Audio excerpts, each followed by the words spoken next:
¿A dónde está papi?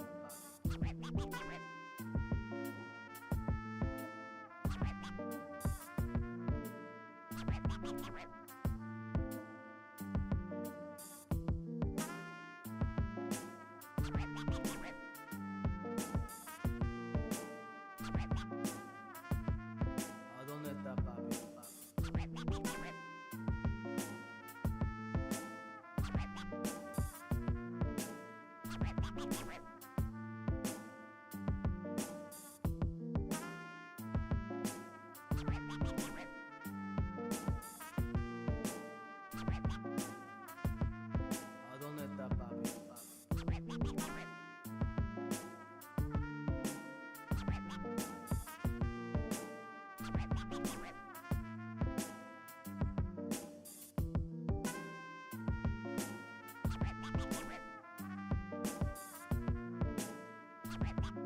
¿A dónde está papi? ¿A dónde está papi?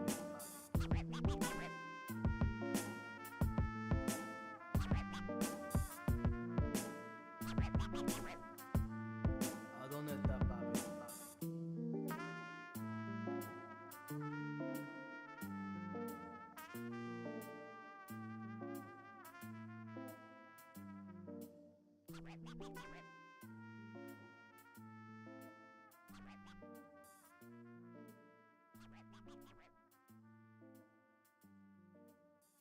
¿A dónde está papi?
Welcome to the Tuesday stream. I hope everyone's having a wonderful Tuesday. Welcome, everybody. Derry Bennett. Excuse me. Derry Bennett, Quad Bennett. Eric, how's it going? Michael Hassler. Heat 420, welcome. Firefly, welcome. One day gifts. Gift subs. No worries. Welcome, everybody. Modding to 8 to 10 hours a day keeps me grounded. Jesus. 8 to 10 days. I mean, 8 to 10 days. 8 to 10 hours. Sheesh. Whew. I'm on for 2 full-time streamers. Jesus.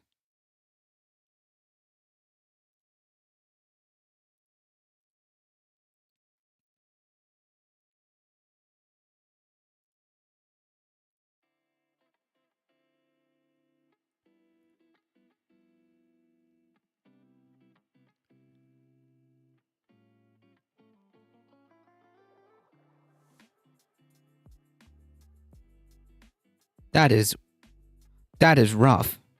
Okay. Mod love indeed.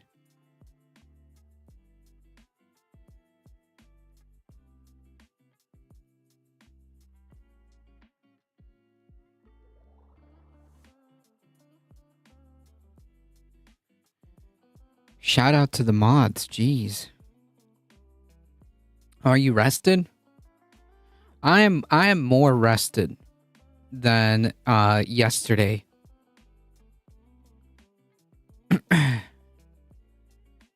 It's been a rough maybe week and a half. We're almost up to 2 weeks. And whew, did you get pranked yesterday? No, funny enough, no, not really. Not really. I just saw some dubious takes on Twitter at most. But largely, by large, not really. I didn't see a lot of like April Fools kind of stuff going on. I don't know. Maybe that's just kind of fallen off. But I didn't see much of that. And Cosmic Seeking, welcome. If Cow, welcome. Did you watch Destiny versus Finkelstein? Not really. No. I think it was like, how long was it? Like 3 hours? No. I'm good. I hate April Fool's pranks. Me too. I saw some strange things on Twitter. It is Twitter. It is Twitter. It's like, it would be strange if you didn't see strange things on Twitter. So yeah, I see. There's just really no point. There's just really no point in doing like the whole April Fool's things. Oh, it's 5 hours. Nah. Nah. Spare your mental health and just watch the clips of anything. Yeah, like what exactly is there to debate, right? Like what are we debating? Exactly. As far as I can see, as far as I can understand, we can all see what's going on, right? We can all see what's going on. So I don't know.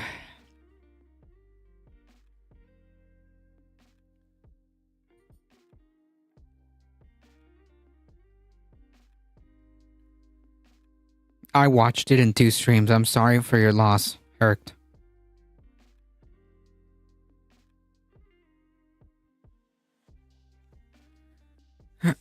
Finkelstein, I believe, I want to say, is a historian? Is he a historian? He's some kind of academic. Don't quote me on that, but I think he's some academic. I'm just not sure if he's a historian or a teacher. I forget what he is. Professor. I don't know. That was fine. I just focus on a historian. There you go. Okay, thank you. Thank you. Mouselander, welcome. Gotcha. I knew he was some kind of academic.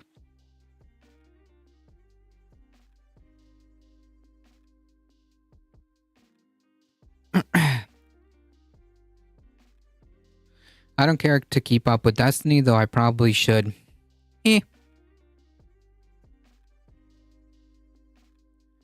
Alright, folks, which, by the way, we have, quite the amount. Like, I'm just gonna put it up front. I'm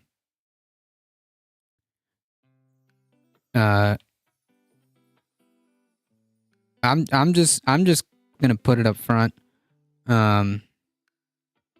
Like we're gonna go through some pretty rough patches today. There's quite the news cycle to go through, to say the least. Oh shoot, and I didn't even put my stuff together. Look at that. You don't need much of a historian to cover the last 70 years. Yeah, I suppose. But I think it's important to kind of like set the context, but at the same time, like, I don't know, man. I've got eyes and I see what's happening right now. And as far as I'm concerned, I've seen enough.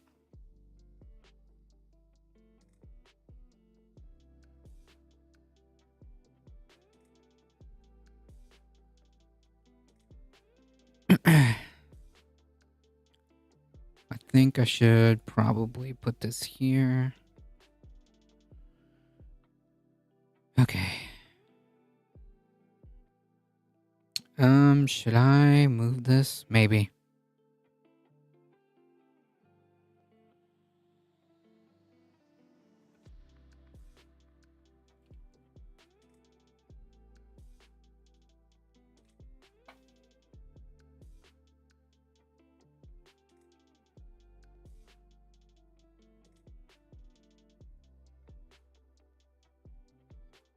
Alright, I think I'm ready. Arnaldo, welcome.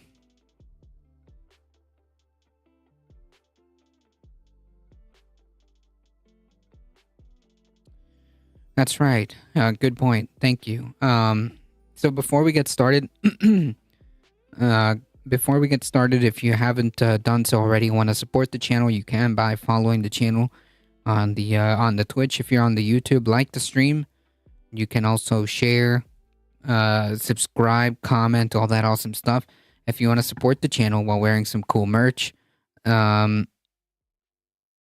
you can do so by hitting !merch, and you can check that out. There's a lot to know about the history of the conflict, but to be honest, with the morality of what's going on right now, it's pretty simple. Yeah, like basically, like, I mean, you know, we're focusing on what's currently happening now. Although, like, I understand that like people want to talk about like the historical context that may have led to the different type of, you know, that led us here. But like, to be honest, there's nothing to discuss, or rather, I should say, there's nothing to debate here.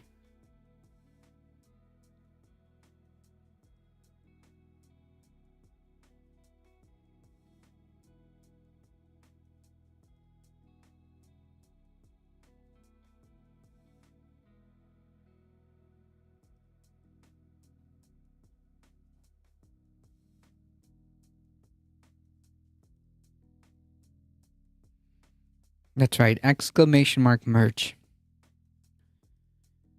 Some parallels can be drawn from history, but they don't favor the current Israeli government. Yeah, I think so.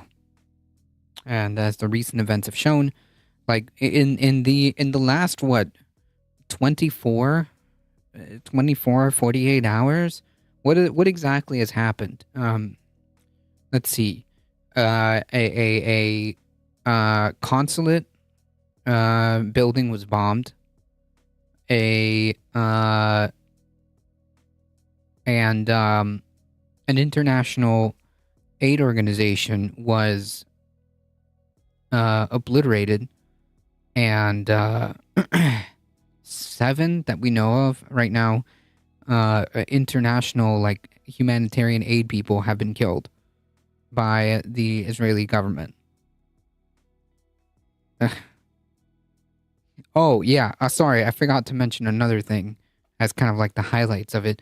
The Israeli parliament has voted to kick out and ban Al Jazeera,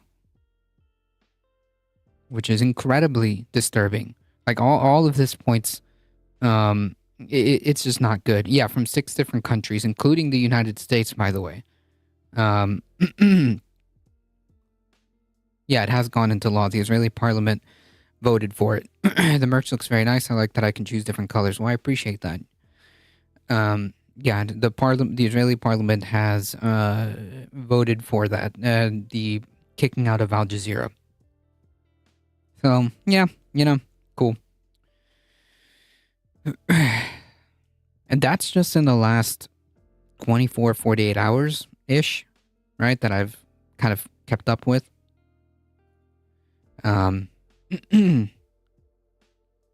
Old Snake Twitch, welcome. Trump got a double gag order. Yes, we'll talk about that. IDF claimed it was an IED that somehow hit the top of a vehicle. Yeah, nice. True. A thing that happened, even though, like, later on they admitted that it was it was unintentional. And then there's Iran 3 times in a row. Yeah. The world is fascist and makes me want to do shit about it. Well, we should all want to do something about it. On a break, just checking in. We'll probably have to get back to work soon. Welcome, Echo Resto Dragon.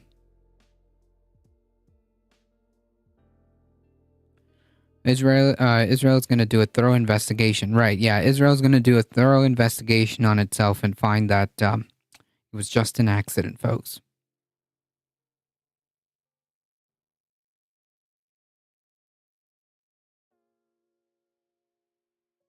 All right, let's get started, folks.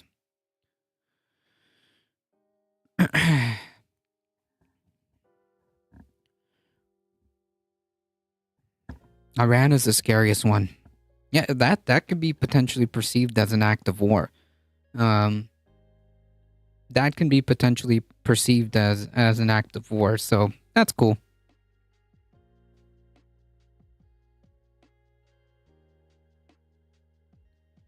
Yeah, dive in right in. Let's do it.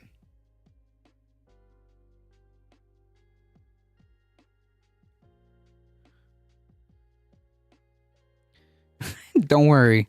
You'll win. I believe in you, okay? You'll beat your spell checker. I believe in you.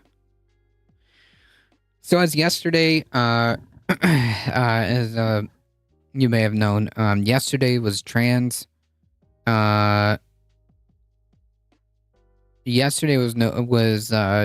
Awareness Day, and apparently the right wing lost their ever living marbles over Trans Awareness Day or Trans Visibility Day, because it just fell Day of Visibility, yes, because it fell on the same day as Easter, which number one, Trans Visibility Day has been a thing since 2000 something. I can actually look it up. Give me a second.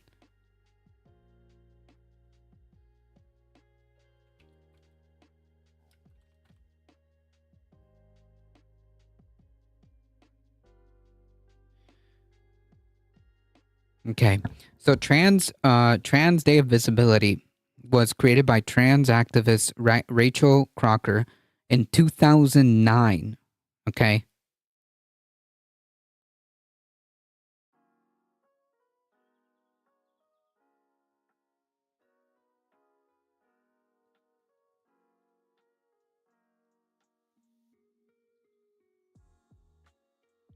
Canadian Christians were trending Baphomet on Twitter.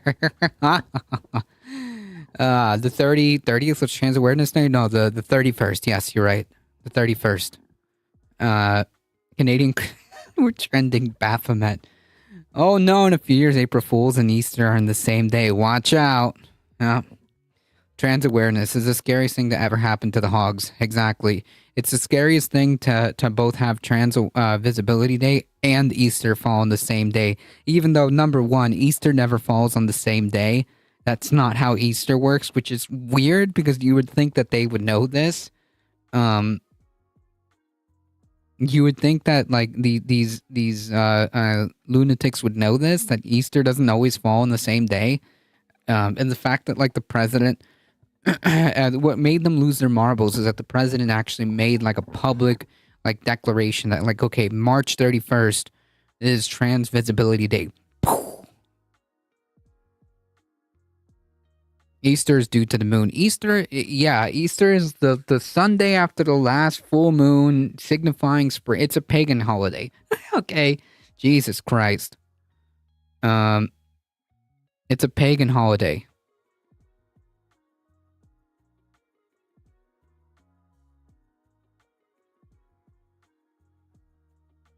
Well, recognize it another day, not on Easter Sunday. It's an affront to the Bible. Jesus sent it. Yeah, the Christians tried to make it Christian. Yeah, exactly. It was pagan, and they tried to make it Christian so that they can convert the pagans and use it as a kind of they kind of used it as a way of converting people, particularly to Catholicism. So yeah, that's why that exists. It's the first Sunday after the first full moon after the spring equinox. Yes, there you go. That's exactly correct. Yeah, and the woke egg roll has been like that since Nixon. Yes, like Christmas, exactly. Another pagan holiday that was co-opted to facilitate the conversion to Christianity, particularly Catholicism. Springtime, indeed.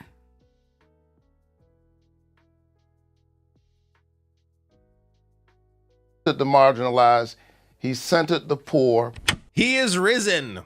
And by he, I mean me, waking up to shoot this video. So over the weekend. That's too funny. Yeah, Trans Easter Day. Yeah. Main part of pagan tradition and being atheist, it's all so much fairy tales. Was Easter and Trans Visibility Day falling on the same days, or I should say Easter falling on Trans Visibility Day. Yeah, this is conservative. This is conservative 9/11. Okay, conservative 9/11 is when Trans Visibility Day falls on the same day as Easter. As every year, Trans Visibility Day for the past 15 years has fallen on, or is, on March 31st. Easter moves around. So Easter is determined by the first full moon of spring, which can fall anytime between March 22nd and April 25th. And it just so happened this year it fell on the same day as Trans Visibility Day, which absolute meltdown. Easter should be for Awareness Day. Of course, set off a massive meltdown on the right, because another opportunity to play victim. They're going to take that opportunity, and Republicans, of course, latched onto this. I'll get to some of that later on. And first, I want to showcase just how this has been recognized. Like, out of all the things, like these people are just like looking for things to be angry about and to hate. It's absurd. For the past few years, with Biden as president here, this is Biden saying on Transgender Day of Visibility, we want you to know that we see you just as you are. And this was on last year, 2023, March 31st. Wow. Same message. Yeah, it's almost like this has been a thing for a very long time, and they just chose now to be very big mad because it just coincidentally landed on a pagan holiday. War creates so much division, and the hogs is angry about gender. Yep.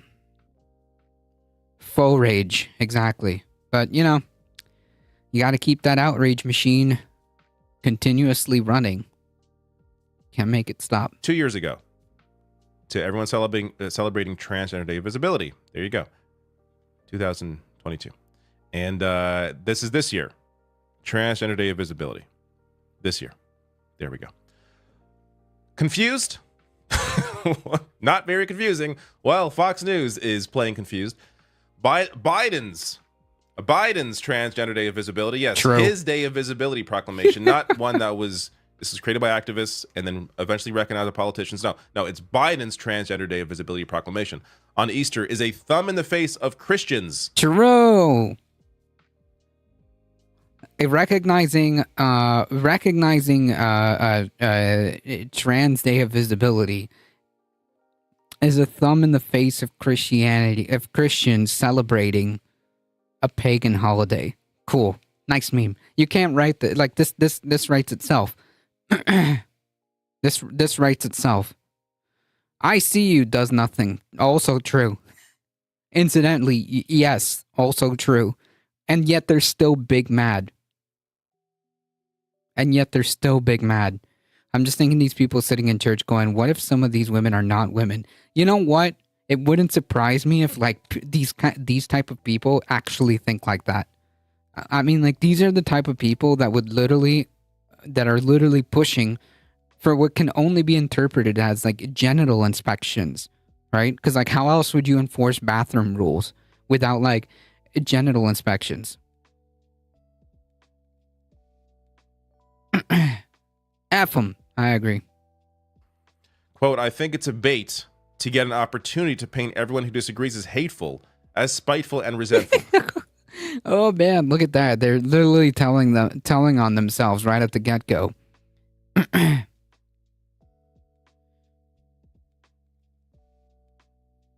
They're literally telling themselves right at the get-go. I think it's bait to get an opportunity to paint anyone who disagrees as hateful and spiteful and resentful. No, dude. That's just you, man. That's literally just you. Okay?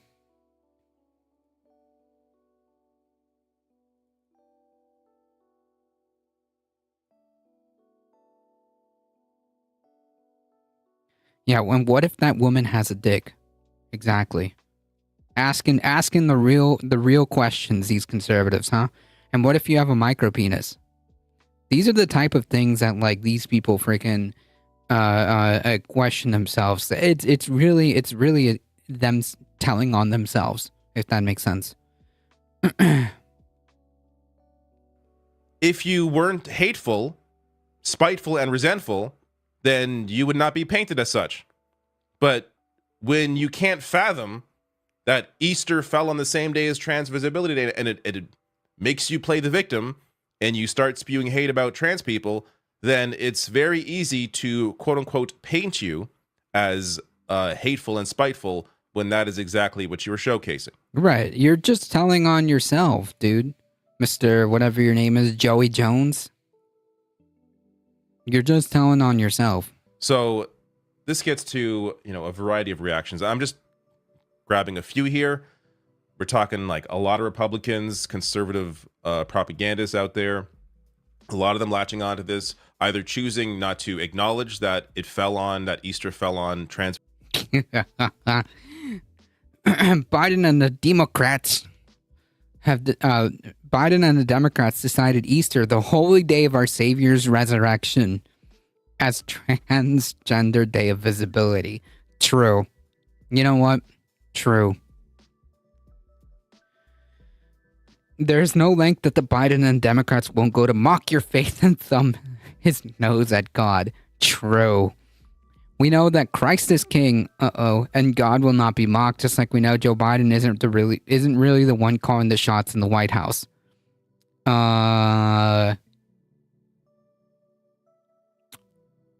Given the whole Christ is king, by the way, this is not a stretch, because Marjorie Taylor Greene has said some pretty anti-Semitic things before. Famously, the Jewish space lasers conspiracy. So she's not exactly, her being anti-Semitic isn't exactly out of pocket. And given the fact that we've just had an entire freaking cycle of Christ King discourse being used as kind of an anti-Semitic trope, even so much so, like this is so well understood that even the freaking guy from the Babylon Bee understands the concept of how you can be anti-Semitic without like explicitly saying like some slurs or horrible things about Jewish people, and that's surrounding the whole Christ King discourse. And now Candace not beating the anti-Semitism allegations. Oh no, that ship has long sailed. And now putting that into context, her saying Christ is king, and God will not be mocked, just like we know Joe Biden isn't really the one calling the shots in the White House. So who is exactly? Given that context, Marjorie Taylor Greene, who is calling the shots in the White House? Because sounds like to me that you're making a bit of an anti-Semitism here. It's Visibility Day, or claiming that they should have moved the day, as if the existence of Trans Visibility Day is an affront to Christians. There are many Christians who are trans people as well, but they just can't fathom that. Here's Marjorie Taylor Greene. Biden and the Democrats decided Easter, the holy day of our Savior's resurrection, as Transgender Day of Visibility. There is no length Biden and the Democrats won't go to mock your faith and to thumb his nose at God. We know that Christ is king and God will not be mocked. Just like we know Joe Biden isn't really the one calling the shots. Okay, so what is it? Either Biden is doing this, putting or thumbing his nose at God, or someone else is doing it, in which case you can't fault him. If he's not the one in control, then why are you so mad at him? But doesn't have to make sense. Yeah, Biden trans Easter. Jesus was a brown-skinned socialist immigrant, everything Republicans hate. Try to have both. And look at what she quotes here. But the Lord laughs at the wicked, for he knows their day is coming. You're telling on yourself here. The one accepting of trans people, of the marginalized, the ones that try to uplift them and ensure their rights are protected. And I'm not even saying that that's what Biden is doing, but regardless, the symbolism of lifting up trans people are not the ones that are the wicked. The people that are clearly working against the rights of trans people, culturally also working against them, trying to create this division, they're the ones that are the wicked. But no, the whole point is completely lost on Marjorie Taylor Greene here. We also have Kristi Noem, who is a governor of South Dakota, saying Joe Biden banned religious-themed eggs at the White House. We'll get to that as well, because this is not true. Yeah, I was going to say, like, what are you talking about? What are religious-themed eggs? What are you talking about? And Middle Eastern, so 3 things, true. Of course, everything's a lie. At the White House's Easter egg design contest for kids, and he announced that tomorrow is National Transgender Visibility Day. Yes, he announced it. He bestowed Transgender Visibility Day. It must be on Easter. We will have no other date. True. Did he forget that tomorrow is Easter? Resurrection Sunday? Joe Biden and his White House have made it clear that people of faith, particularly Christians, and our Bible-believing views, which Biden is one of them, have no place in his America. We must change that on November 5th by electing Donald Trump. Oh yeah, we will get to Donald Trump later on in this video. Just you wait. We'll see what Trump is concerned about. Here is Speaker Mike Johnson. Again, this is the Republican Speaker of the House. The Biden White House has betrayed True. the central tenet of Easter, which is the resurrection of Jesus Christ, banning sacred truth and tradition, while at the same time proclaiming Easter Sunday as Transgender Day. Easter Sunday falls on different Sundays, or falls on different days, dude. Is outrageous and abhorrent. The American people are taking note.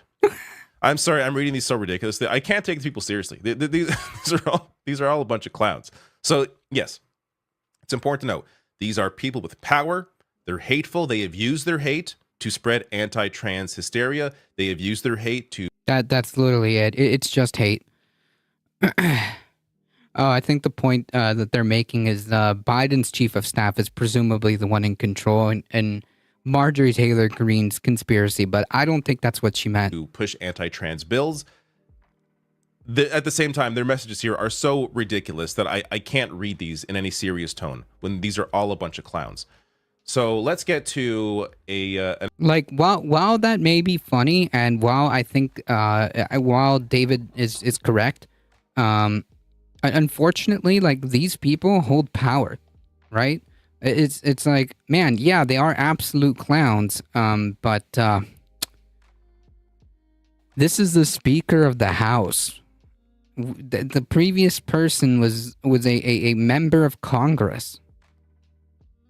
The other person was a governor or former governor, I believe. Is Kristi Noem is the current governor, is she not? Hold on. I forget these names. Yeah, she's the current governor of South Dakota.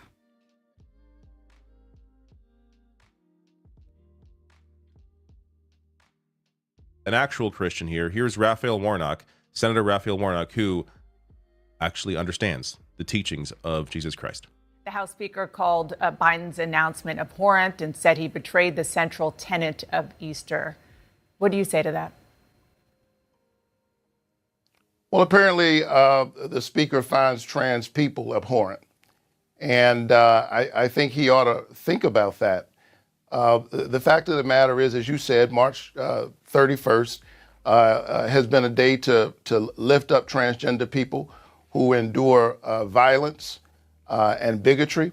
Easter, the date changes every single day, but this is just one more instance of folks who do not know how to lead us, trying to divide us.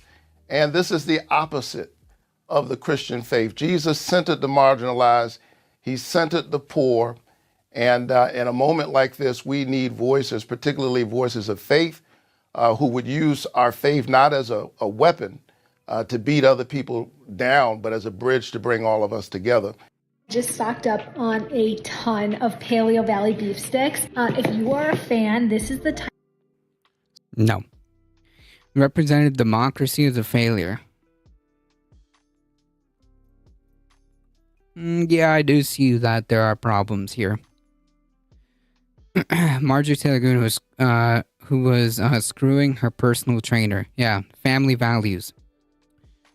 Don't want your meat sticks? No, I'm good. There's a month-long range Easter can fall in.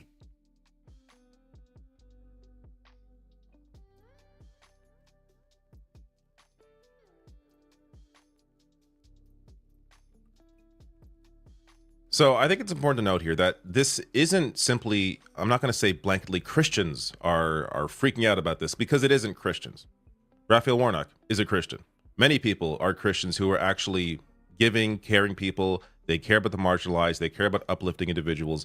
Whereas you have Republicans that co-opt the message of religion to simply use it to be the victim and try and ramp up their base.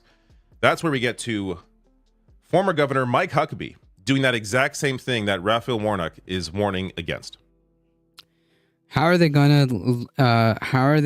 to at all launder this ghoul as being aligned with Christ's teaching and faith when that 800-year-old genocidal crypt keeper demon has people and slaughtering little kids for 6 months? Is killing and slaughtering little kids for 6 months.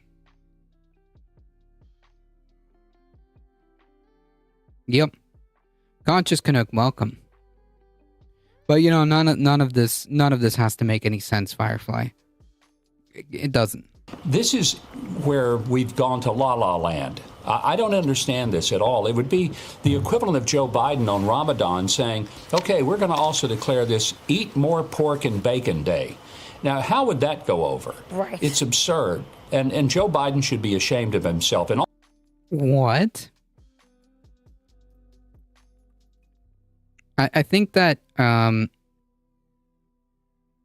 think that to make that analogy even work, you'd have to say something to the effect of like, Eat More Pork Day falls on every year at the same day, the last Sunday of whatever month, every year, and then like say that Ramadan just happens to. I don't know.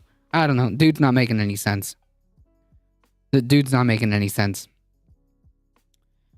How many legitimate children does Donald Trump have? No clue. All these people say, yeah, but this is the day we've always recognized Transgender Visibility Day. Well, recognize it another day, not on Easter Sunday. It's an affront to the Bible, and quite frankly, it's not.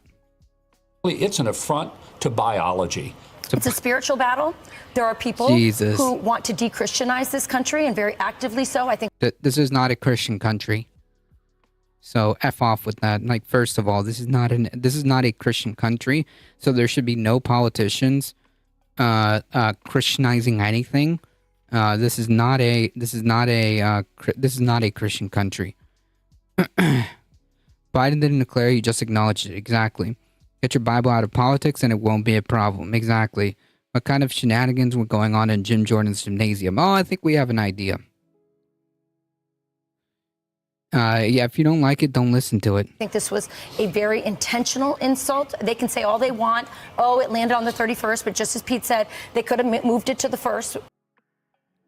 What are you talking about? Then you guys are going to cry. Like, if Joe Biden, like, would have, like, this is just a silly hypothetical, but, like, just to engage with it for a second. Just to engage with it for a second.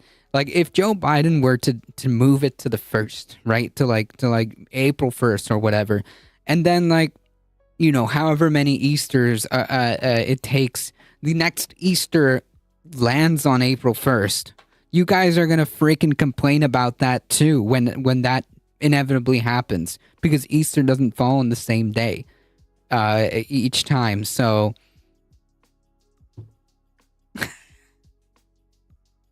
yeah, so many snowflakes. It's like a blizzard. Stop trying to Christianize my country. Exactly. This is not a Christian nation. April Fool's Day probably would have been a more appropriate day than Easter Sunday in any case. Not surprising. Fox News there just spewing pure hate, both the hosts as well as Mike Huckabee. The mere existence of Trans Visibility Day, or of any day, is not an affront to you. The fact that they are trying to play the victim here, when it is trans people, as I'll get to later in this video, trans people who are under attack, trans people who are facing attacks to education, to their ability to work, to healthcare, really showcases that, again, this is not about religion. This is not about caring about others. This is simply using religion as a weapon to try and ramp up the base while playing the victim. Now, let's get to Trump, because, man, this is stupid for a variety of reasons. Let's start with the statement here. So in a statement Saturday, Trump campaign spokeswoman Carolyn Leavitt claimed that declaring Transgender Day of Visibility on Easter Sunday was blasphemous and called on Biden to issue an apology to the millions of Catholics and Christians across America who believe tomorrow is for one celebration only, the resurrection of Jesus Christ. As Washington Post notes here, it is unclear why the statement distinguished between Catholics and Christians, since the former are Christians as well. I'll tell you why. Because these people ain't Catholics or Christians. They're not religious. They use religion as a weapon. So Carolyn Leavitt probably doesn't even know that there's a difference, or that they're the same thing. She probably has no idea. But it's just a message put out there blindly because they are trying to, again, ramp up the base. Right. And just start shouting random pronouns and they'll run away. Exactly. The U.S. is not your church, GOP. Exactly. Hurt fifis are not oppression. True. Easter Sunday changes every year. Ignorant Christians have to be the center of the effing universe, as well as the biggest victims in the universe. Yep. Ask them what Jesus pronouns are. Yeah, I think they'll melt down on the spot. I mean, please, Trump. The idea that Trump, in any way, is religious. Have you seen him talk about his favorite Bible verse? Man, like the guy, not to mention him selling Bibles for $60. $60 Bibles that contain the Constitution and other documents. Just, again, using it as a way to ramp up his base. Leavitt also blasted Biden for supposedly having, quote, prohibited children from submitting religious egg designs for their Easter art event. This goes to the Christian Gnome tweet. Referring to a long-running Easter tradition in which children of National Guard members submit decorated eggs to be displayed at the White House. The American Egg Board, which administers the contest, said rules dictating what is allowed in the Easter egg decorating contest have remained consistent for more than 45 years, including during the Trump administration. Joe Biden did not ban religious symbols in the Easter art event. Do you see what you got me talking about here? The American Egg Board. Yeah, which, by the way, I didn't even know that was a thing. I didn't even know that we had an American Egg Board to to rule on the contest of decorated Easter eggs on a pagan holiday that presumed Christians are big mad about. Yeah. Jesus based any and all. Yeah, there you go. Yeah, we do. Apparently so. Apparently so. We have an American Egg Board that does the judging for this contest. Or who even knew this was a thing? Not me. Talking about the Easter art event and stupid egg designs. Who cares? But again, this goes into the whole narrative of making this shit up, pretending that Joe Biden is doing all these things to hurt Christians when the exact same rules applied during the Trump administration. Contest guidelines state that eggs must not include any questionable content, religious symbols, overtly religious themes, or partisan political statements. And this has been consistent again for 45 years. Trump's Truth Social here is just... Happy Easter to all, including crooked and corrupt prosecutors. Jesus Christ. Oh my God. Do they get to eat deviled eggs, or are they too evil? Good question.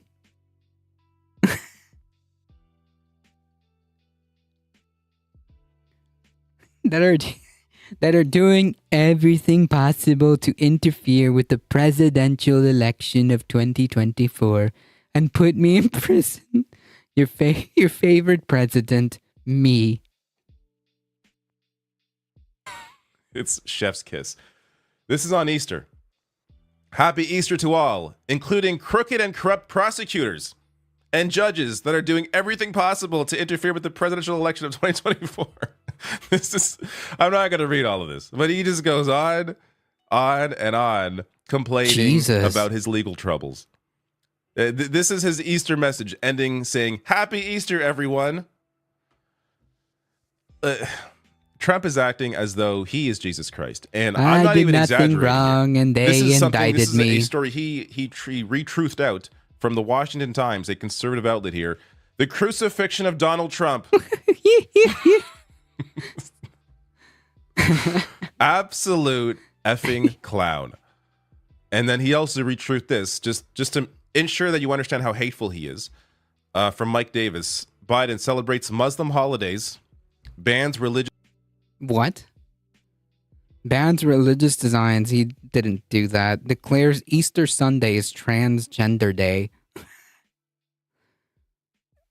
None of these things happened. None of these things happen. Yeah, we've got three lists for Mike Davis too.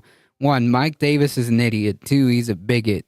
We need a third one. I don't know. Three, and he's hateful.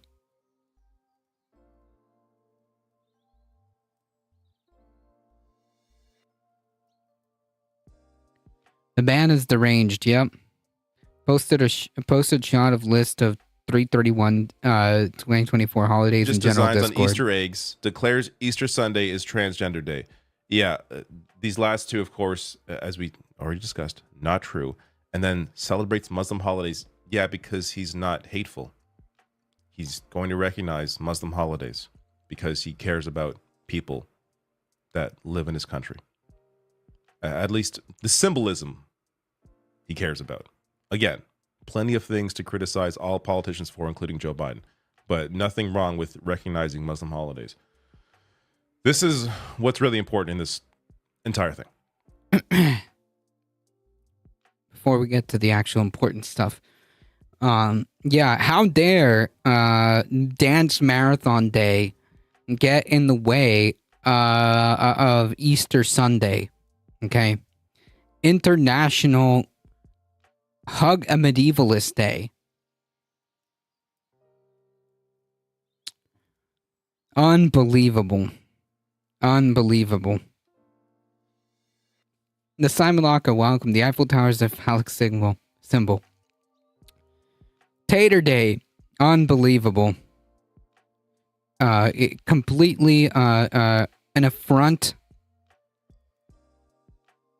Tater Day is a complete affront to God, okay? How dare we celebrate Tater Day on Easter Sunday? Unbelievable. National Crayon Day. Can you imagine?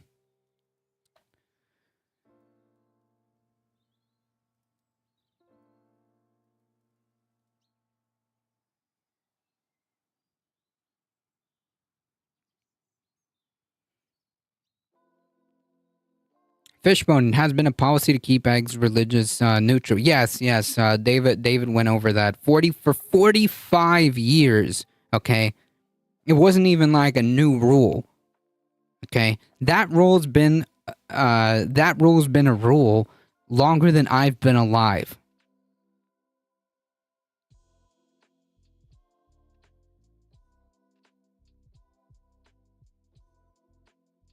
I'd rather celebrate National Farm Workers Day. I feel that. World Backup Day. Can't have that interfering with Easter Sunday. Like, do you see how absurd it is to be upset that Easter Sunday happened to have fallen on Trans Visibility Day just because you hate trans people so much? Easter won't fall on March 31st again until 2086 or something. Yeah. 2086. That's 62 years from now? Oh, man.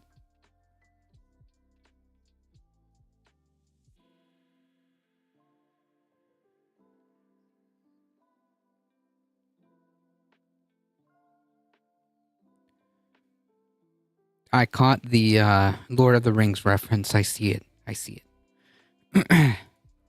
The ongoing anti-trans attacks. So this is just for this year, anti-trans bills tracker. This year alone, 15 bills have passed. There are 434 active and 89 failed. And if you go back to 2023, you can really see when the anti-trans rhetoric began to ramp up. It began, it's been going on for a while, but it really ramped up in 2023. With 600 bills, 87 passed, and Jeez. 2024 is already, getting close to that. So this goes to attacks on education, on healthcare, on work opportunities or job opportunities. This ultimately is what should be the focus here by all lawmakers. Having a Trans Visibility Day is important in its own right in terms of the symbolism of it, in terms of the ability for it to maybe spark some discussions. But ultimately, politicians should, I'm talking about Democrats here, shouldn't just be focused on the symbolism of recognizing Trans Visibility Day. They should also be focused on ensuring that trans people can actually exist comfortably in the country. True. Maybe people will be gender friendly by then, transgender friendly. One would hope, right? One would hope that at some point, this nonsense would just fade away. This unnecessary, hateful bigotry would just fade away. But yeah.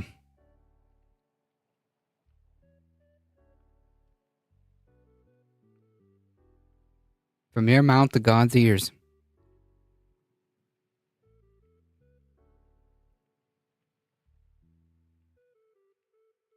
Right, and actually combat all this transphobic legislation. Yeah, actually do something. But maybe we're asking a bit too much from the Democrats, this supposed opposition party. Maybe we're asking a little bit too much. What do you think?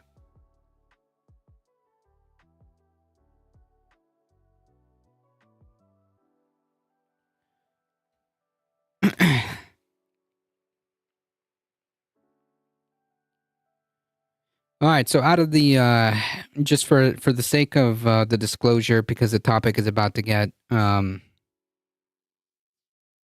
little bit heavier, I just put up the disclaimer for the content warning. I don't know, but just in case, because the topic is heavy. Yeah, a strong Republican Party, exactly. Send them to the dark side of the moon with Elon and the Nazis. True. A one-way trip, please.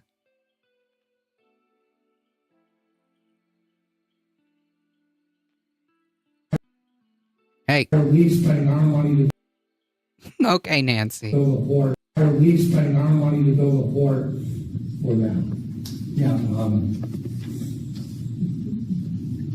it's Joe Biden's reason. We need to get you. So, like, this dude's asking, like, why do we need to build a port for them? Because they need humanitarian aid. Because the Israeli government is inhibiting the humanitarian aid. Humanitarian aid into Gaza. I don't think we should. I don't think any of our aid that goes to Israel to support our greatest ally, arguably maybe in the world, to defeat Hamas. It's so disgusting. And Iran and Russia. And probably North Korea's in there and China too. What does this have to do with any of that? Helping Hamas. Zero evidence of that, by the way. What are you talking about? We shouldn't be spending a dime on humanitarian aid. I mean, it should be like Nagasaki and Hiroshima. Get it over quick. Yeah, so that's yet another Republican congressperson essentially engaging in genocidal rhetoric by basically saying just end it, kill them all. It should be just like dropping atomic bombs.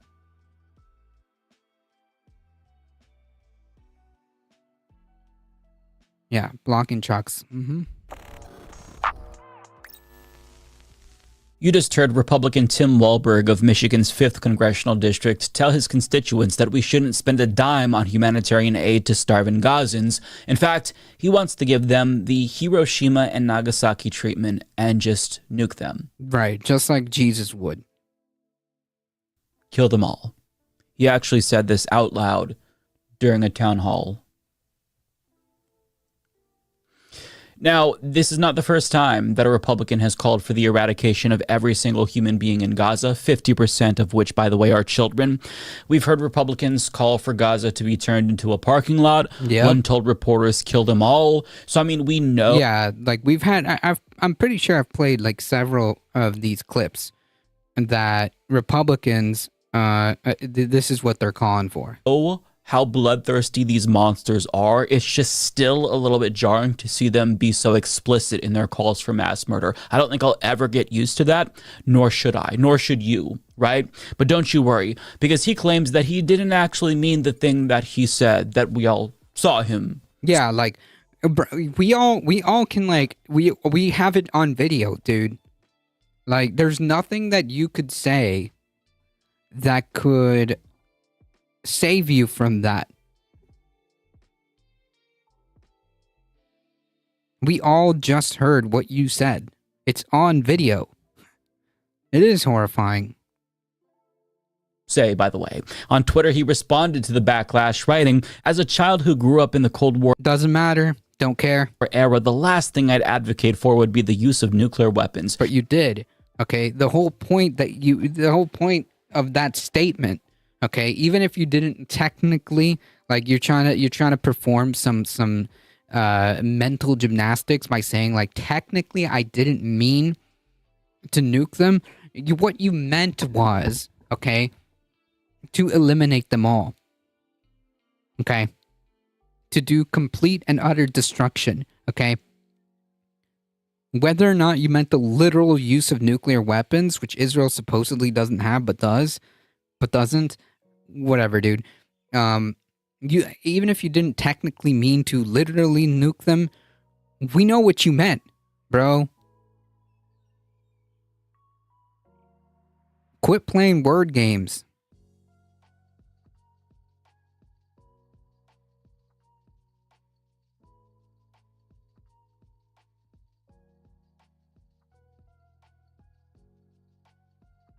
I mean, this wasn't a private conversation. He's literally speaking into a mic to a room of people, even if it wasn't recorded and put on social media. True. Yeah. In a shortened clip, I used a metaphor to convey the need for both Israel and Ukraine to win the wars as swiftly as possible. There is no war happening in Gaza right now. Okay? I'm not watching a war go down. I'm not watching a conflict go down. I'm watching just pure destruction. Pure, unadulterated destruction.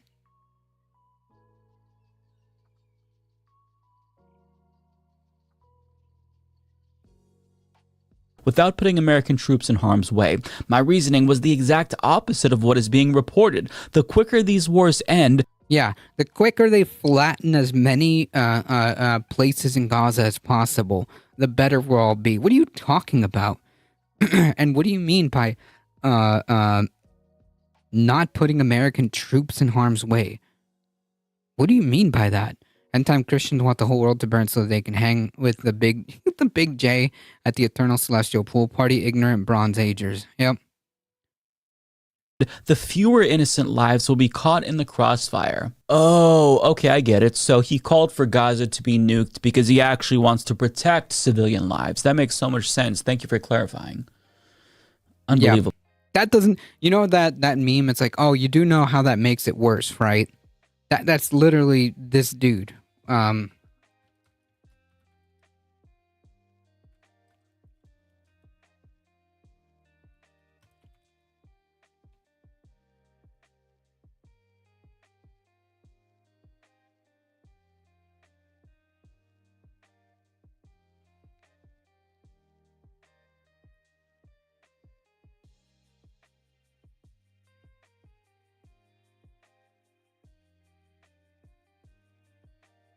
Like, literally, dude, that's not acceptable, man. Now, in that same clip, he also said we shouldn't give them a dime in humanitarian aid as they are on the cusp of famine. So he's saying let them starve and die. So even by his own standards, pretty depraved. But it's just insulting that he's going to pretend like he didn't say that, right? We already know that you're a psychopath. You already said the quiet part loud. There's no need to try to gaslight us and pretend as if you don't want every single citizen in Gaza to be slaughtered, because that's what you want. In fact, it's your official policy position since you support Israel unequivocally as they do a genocide and deliberately starve the people of Gaza. But he's not alone, right? He might say terrible things like that, but his position effectively, aside from the nuking part, but his position of we should let them all die or kill them, that is the standard position for our government, and proudly so, by the way. For example, John Fetterman responded to a headline from the Washington Post that talks about how Biden is hypocritically condemning Israel's actions on one hand, yet still sending them weapons on another. And Fetterman responded to that saying, no conditions, zero hypocrisy, stand with Israel. Yeah. Absolute freaking clown. Doesn't matter how much carnage there is, doesn't matter how many children die, we're going to stand with Israel no matter what. That's what he's saying. And here's how other Democrats like Josh Gottheimer responded to people in his own party who dared to say that maybe we shouldn't be aiding and abetting Israel's genocide here. Here's how he responded to those types of Democrats. Yeah, and it's as you've just pointed out, it's a extremely small cancer in the caucus. And frankly, the Republicans suffer the same small minority of people who are loud and not supportive of the U.S.-Israel relationship. And many of us have called them out for years when we've had problems. But listen, since October 7th, we've seen some very vocal people in our party. Again, a very small number of people. Like there's and I'll point to tie each one to their own Jesus balloon and wave goodbye. One vote in particular, after, I guess it was the week or so after October 7th, we held a vote on condemning Hamas, and there were 14 Democrats who voted no on that. I called it despicable what they did. That was my nicest thing I could come up with immediately. But of about 200, you had 14 people, and I'd say that's what you're talking about, just relative. And of the 14, I'd say probably 10 of those or 8 of those are consistently what you and I'd consider not great.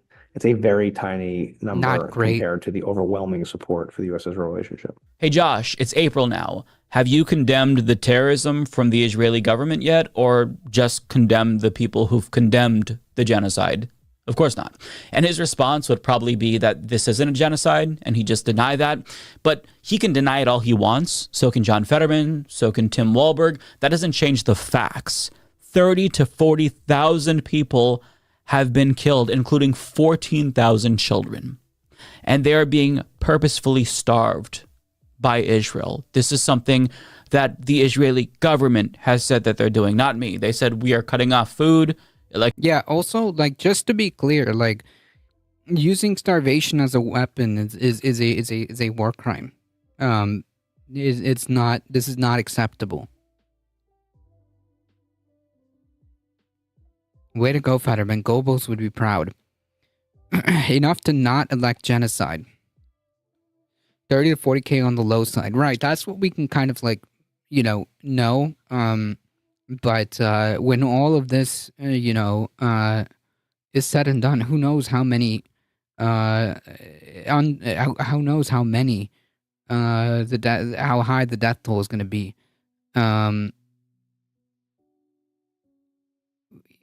It's just,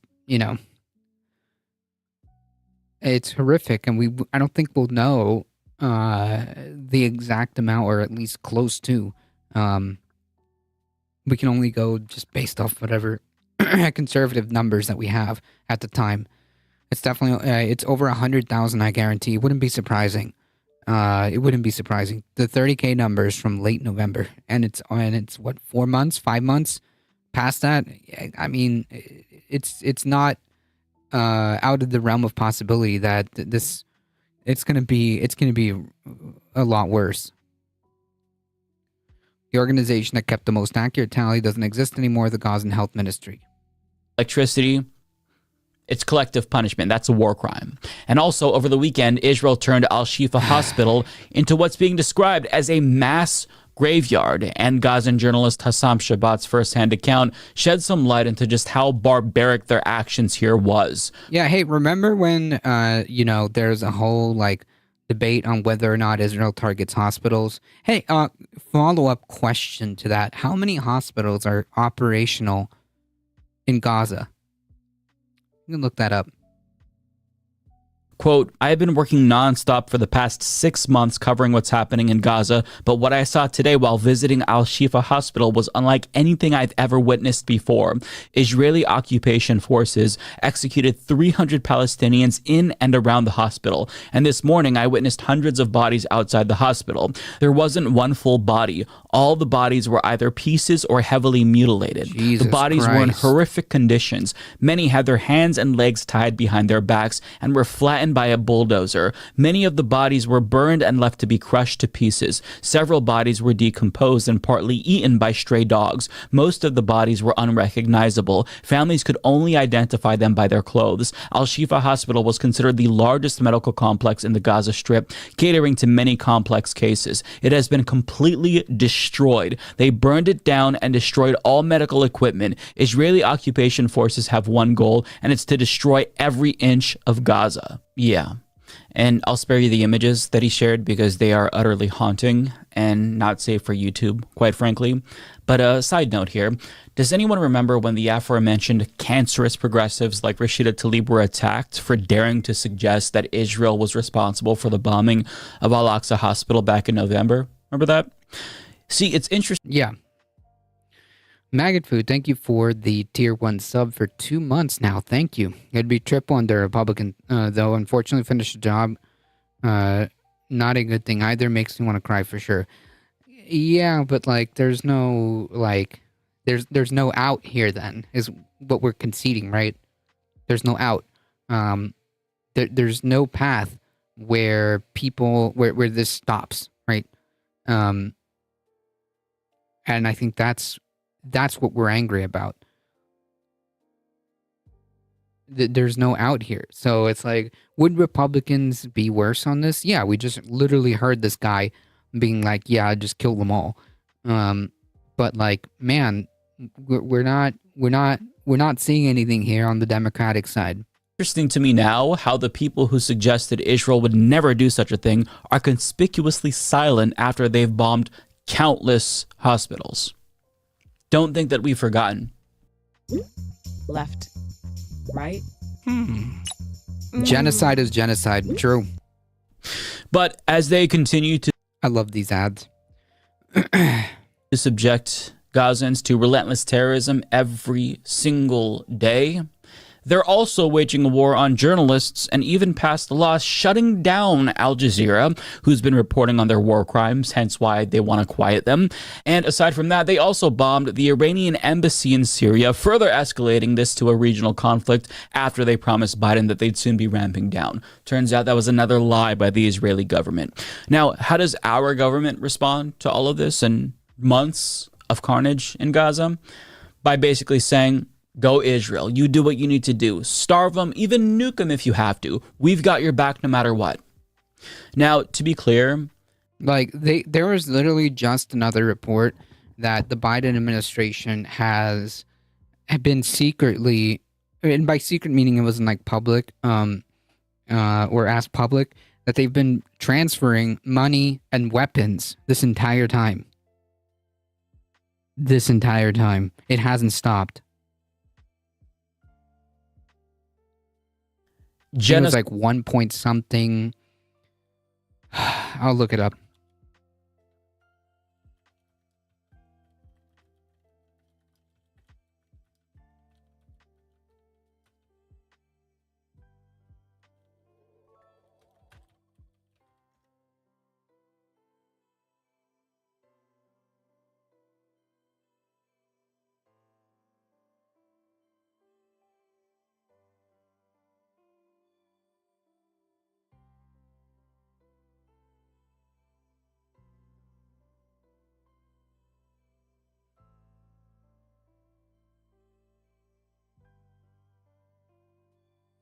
This was yesterday. The Biden administration set the green light $18 billion sale of F-15 fighter jets. Cool. Nice. Maggot food with the 400 biddies. Thank you. I appreciate the support. Thank you. Suicidal comments from Republicans like Tim Walberg are completely inexcusable, and I would implore you to call his office at 202-225-6276 and politely tell his staff members that the congressman should resign for his genocidal rhetoric. But let's be clear here. Saying is one thing and doing is another. Biden is the one in power right now, not Republicans. And we should never normalize genocidal rhetoric from the likes of Tim Walberg, but we also shouldn't normalize genocidal actions from the President of the United States. And I say this because after Biden's administration has been trying to dissuade Israel from launching a ground invasion in Rafah, they also quietly authorized the transfer of more weapons and warplanes to Israel, including, quote, more than 1,800 Mk-84 2,000-pound bombs and 500 Mk-82 500-pound bombs. And the Washington Post reports that the 2,000-pound bombs have been linked to previous mass casualty events throughout Israel's military campaign in Gaza. Now, this latest transfer of 2,000-pound bombs and warplanes to Israel was not actually disclosed to the public, and the only reason why we know about this is because Pentagon officials anonymously confirmed it to news outlets who found out about this. But now we all know. So Biden couldn't keep this under wraps. Sorry, but we found out. So the question is, what's the excuse now? Because he's been saying publicly that they need to rein it in, they shouldn't do a ground invasion, but yet he's giving them more weapons to do the thing that he said he's concerned about. Right, and like, I think I just saw, like, I posted this on Twitter not that long ago, that literally nothing is going to prevent them from continuing the ground invasion into Rafah. Nothing. So if nothing is going to stop them, what good is any perceived leverage that we have? Absolutely, Netanyahu's government has absolutely no reason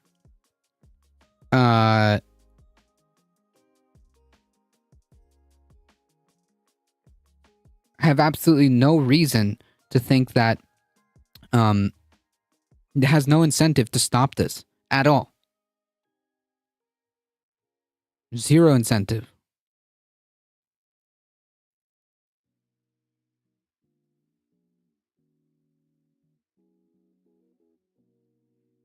Can't allow the weapons manufacturers to have a dip in the rate of profits. Yeah. Right. Well, you'll be surprised to learn that his answer here, his excuse, rather, is not very persuasive. Administration's policy hasn't changed. It is not conditioning weapons to Israel. But when you go and make such an authorization of the transfer in recent weeks, even if the actual weapons transfer has been approved years ago, don't you think that is going to damage the weight of your word, your credibility, and basically your sincerity in saying that far too many Palestinians have been killed? I do not agree with that at all. We have been very clear that we want to see Israel do... Shut up. Stop. Please don't insult our intelligence. everything it can to minimize civilian casualties. We have made clear that they need to do that they need to operate at all times. But they are not, dude. That's the point. In full compliance with international humanitarian law. Nope. At the same time, we are committed to Israel's right to self-defense, and this is a long-term commitment the United States has made. This is exhausting. He laughs at certain points. What a freaking psycho. That it made before October 7th, and that continues it continues since October 7th. So, obviously the fight in Gaza is connected to Israel's long-term security in very substantial ways. I got into some of that with response to Matt's question. But Israel still faces, in addition to the security challenge posed in Gaza, it still faces an Iran that is hostile to Israel. It's like when you hear things like this, I have to take a step back and being like, am I the crazy one? Am I the one that has absolutely lost it? Didn't they literally just bomb a freaking consulate building? An Iranian consulate building?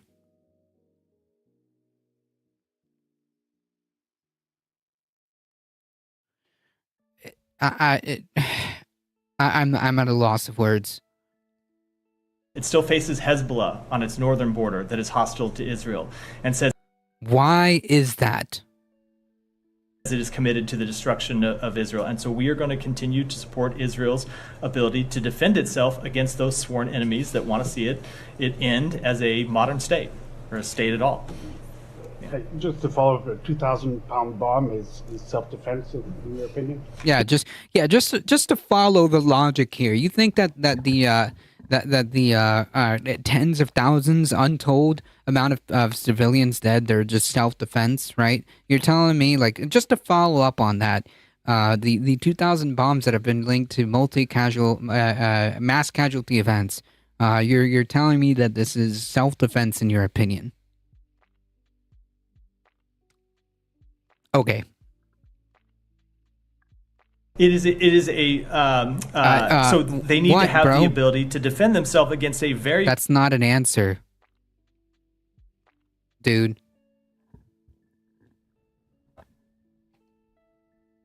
Well-armed adversary. Like I said, Iran, Hezbollah. These are being used in Gaza, dude. And again, if you want to talk about hostilities, then explain to me why Israel attacked a Iranian consulate. I don't care if there's freaking Iranian commanders there. You just don't do that. And then turn around and say that you're being attacked. You're the victim here. This administration is a sinking ship. I'm surprised a lot of people have not started leaving. Several of them have. I think one of the latest ones was more public about it. I forget her name. She was on the Majority Report. She did an interview with the Majority Report. I'm sure if this is still going on after the election, it's going to get real loud. It probably will be. It probably will be. Netanyahu needs this to continue for as long as humanly possible. If he needs to start a conflict with Iran, then so be it. If it means that he gets to stay in power, if he needs to start a conflict and expand that to Iran, to Lebanon, then so be it. That's what he will do. Oh, mainly that they won't have any qualms in denouncing the administration. Then, nah, I don't know. I don't know. I don't know. My confidence in, let's say that, for the sake of the hypothetical, let's say if we do have a situation where the election happens and Biden wins, I don't see that, or I don't feel confident in saying that the administration, provided that it wins the election of 2024, that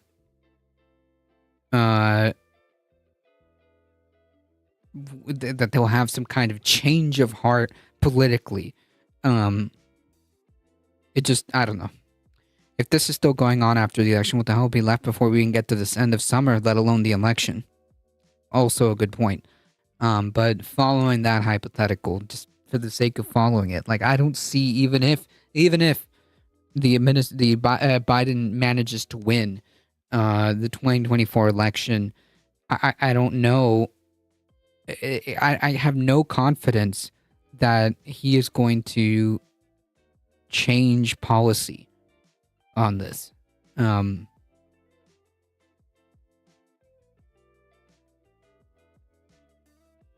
Based on what I've seen.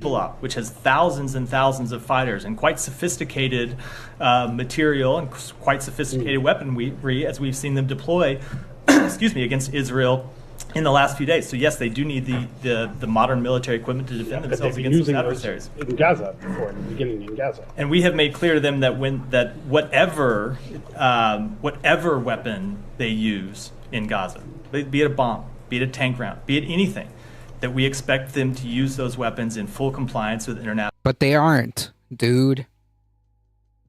So what are you going to do about it? That's the dispute, man. That they're not.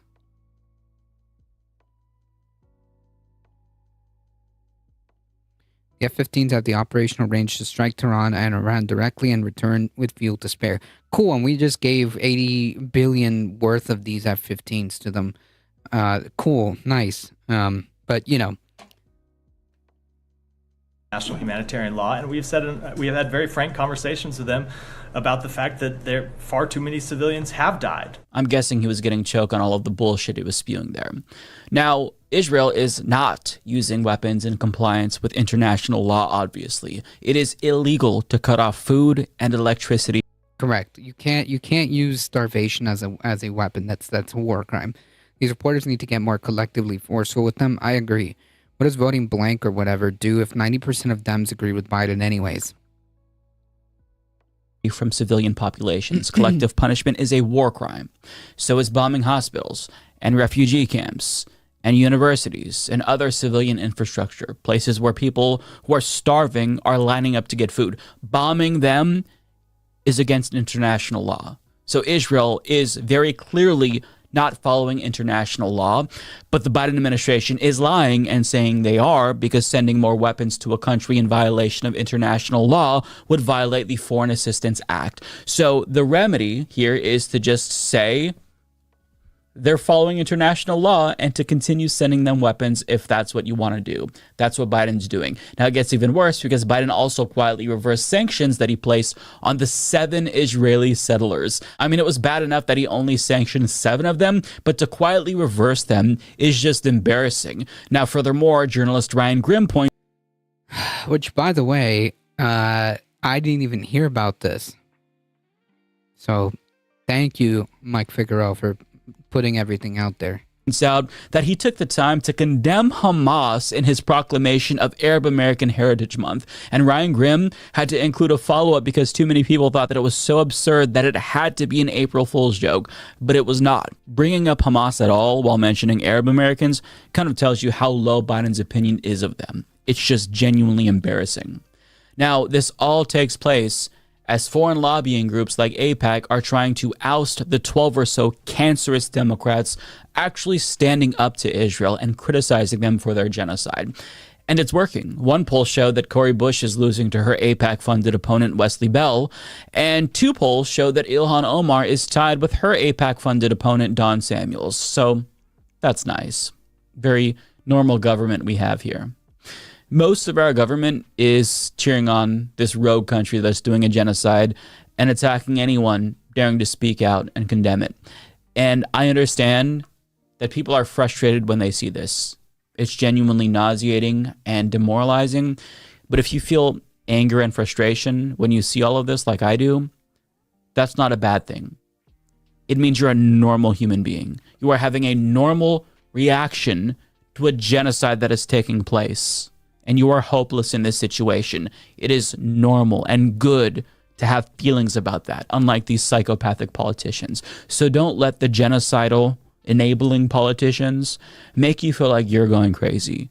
They're the ones who are crazy. You're on the right side of history. They're on the wrong side of history. And right now, they might be in the consensus, politically speaking, but decades from now, they're going to look really bad, just as they did about the Iraq War. Fortunately, that didn't stop the umpteenth amount of civilian deaths there either. So, kind of just summarize and end on the latest incident that happened. The Israeli Air Force attacked a international organization called the World Central Kitchen, where 7 international citizens were killed in a strike. And to read the response from the World Central Kitchen, I think kind of really hammers the point. World Central Kitchen is devastated to confirm the 7 members of our team that have been killed in an IDF strike in Gaza. The WCK team was traveling in a deconflicted zone in 2 armored cars branded with the logo and a soft-skin vehicle. Despite coordinating movements with the IDF, the convoy was hit as it was leaving the Deir al-Balah warehouse where the teams have unloaded more than 100 tons of humanitarian food aid brought to Gaza on the maritime route.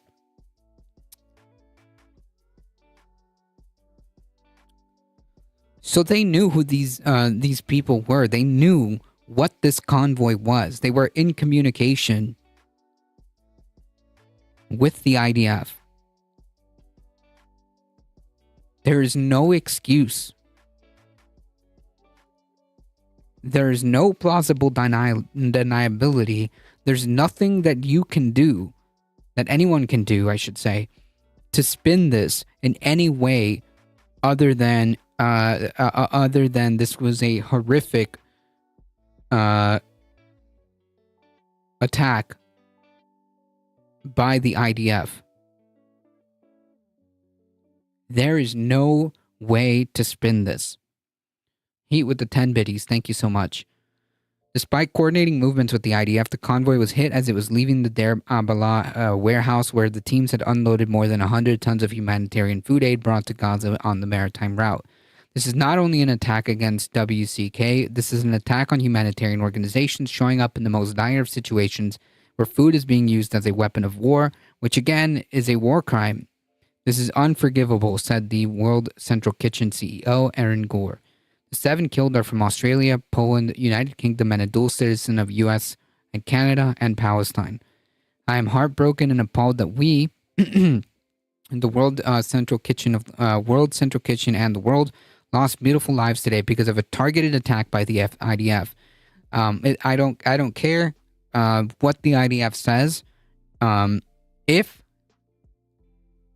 you were in constant communication and coordinated, this was not a mistake.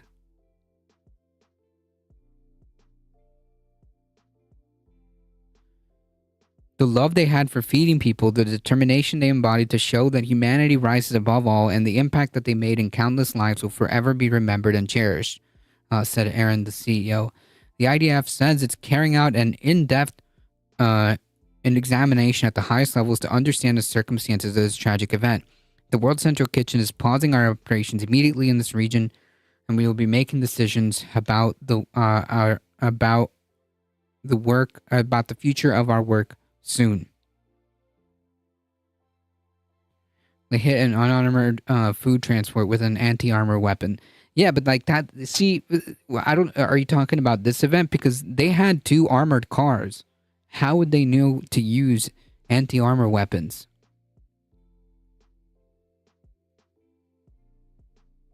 I don't know if you meant another incident, because God knows that this has happened way too many times, but in this case, there were armored cars. How did they know to hit them with anti-armor weapons? If that's the case, if that's true. I don't know, I'm just speculating. Oh, this one. Yeah, 3 times. That's right. It seems they have a surplus of weaponry from somewhere.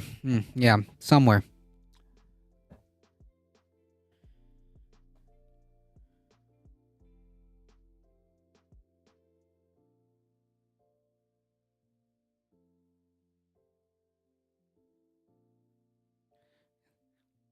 This is inexcusable.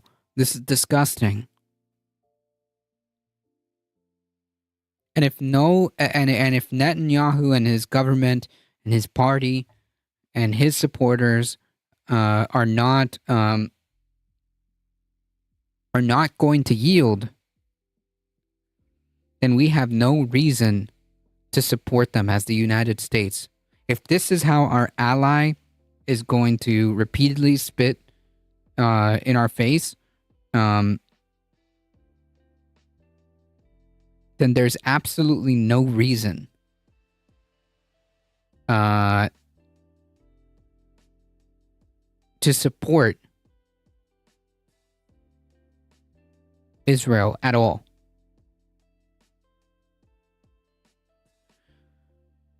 It's just going out on a limb to say this was to intimidate aid workers. Well, I mean, if so, it worked, because they're suspending operations for good reason, too. I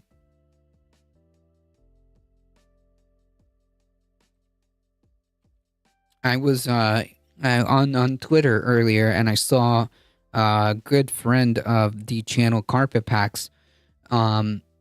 He posted something to the effect of, like, aid organizations shouldn't be sharing their locations and coordinating with the IDF because they're just attack coordinates. To which I say, I understand, but also the other flip side is, like, because they did coordinate with the IDF, because they were in communication with the IDF, there's no dispute here of what happened. There is absolutely no dispute as to what happened here. There's no confusion. And I would argue that the IDF is probably going to target and has, regardless of whether or not they shared communications or not.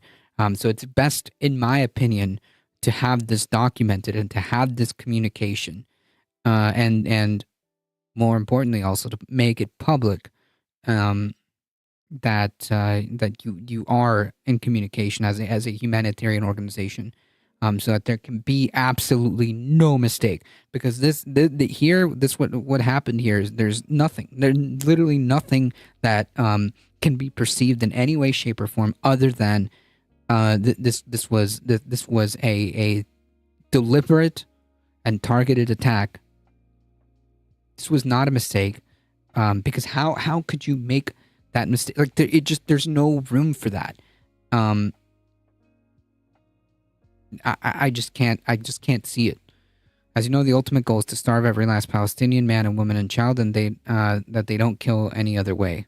That's true. And what better message to send that it doesn't matter. If you're a humanitarian organization, whether you're local or international, all bets are off.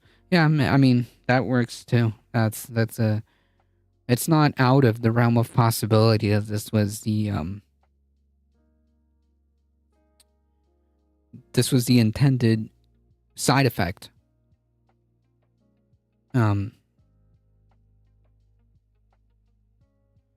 They're certainly not above. They've shown that they are not above committing war crimes. So, what's another one to the list, I suppose, to them?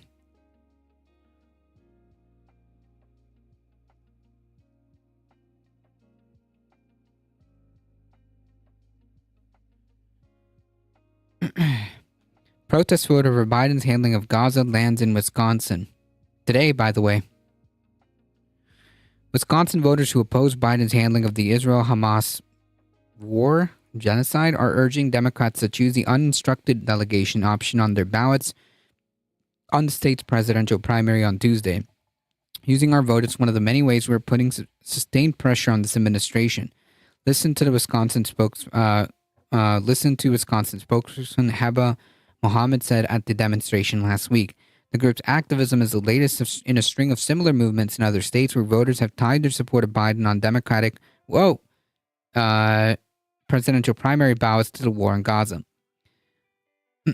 Organizers want to send a message to Biden to pressure him to change course before November's general election. After votes in several states, they now refer to their effort as the Uncommitted National Movement. Last month in Minnesota, about 19% of the Democratic presidential primary vote was uncommitted option on the state's ballot, according to results from the AP. That followed a tally of 13% of the vote in Michigan's Democratic presidential primary, which was held in February. There have been also campaigns that resulted in uncommitted votes in Massachusetts, North Carolina, Hawaii, and Washington, along with other states that have similar choices on the ballot.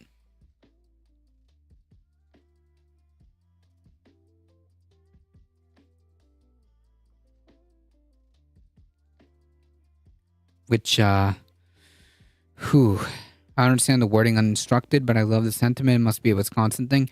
Yeah, I guess it's like the equivalent of doing the uncommitted vote. It's over. While Biden is expected to carry the Wisconsin Democratic primary and is already considered the party's presumptive nominee, organizers want to get 20,000 people in Wisconsin to vote uninstructed. That's about equal to Biden's victory margin of victory over President Trump in Wisconsin about 4 years ago. Polls indicate another close race between the two men this year. Mohammed says their group wants Biden to end military aid to Israel and bring a lasting ceasefire to Israel and Gaza, and saying everyone deserves to live in safety, freedom, and dignity. She wants Biden to take immediate action to satisfy these concerns. And if he doesn't, he needs to understand that his chances of winning in November are very bleak. During early voting last week, a Palestinian American from Milwaukee, Amin Zadat, said he marked his ballot for uninstructed. None of the candidates that are affecting us right now are good for us, and I'm tired of it.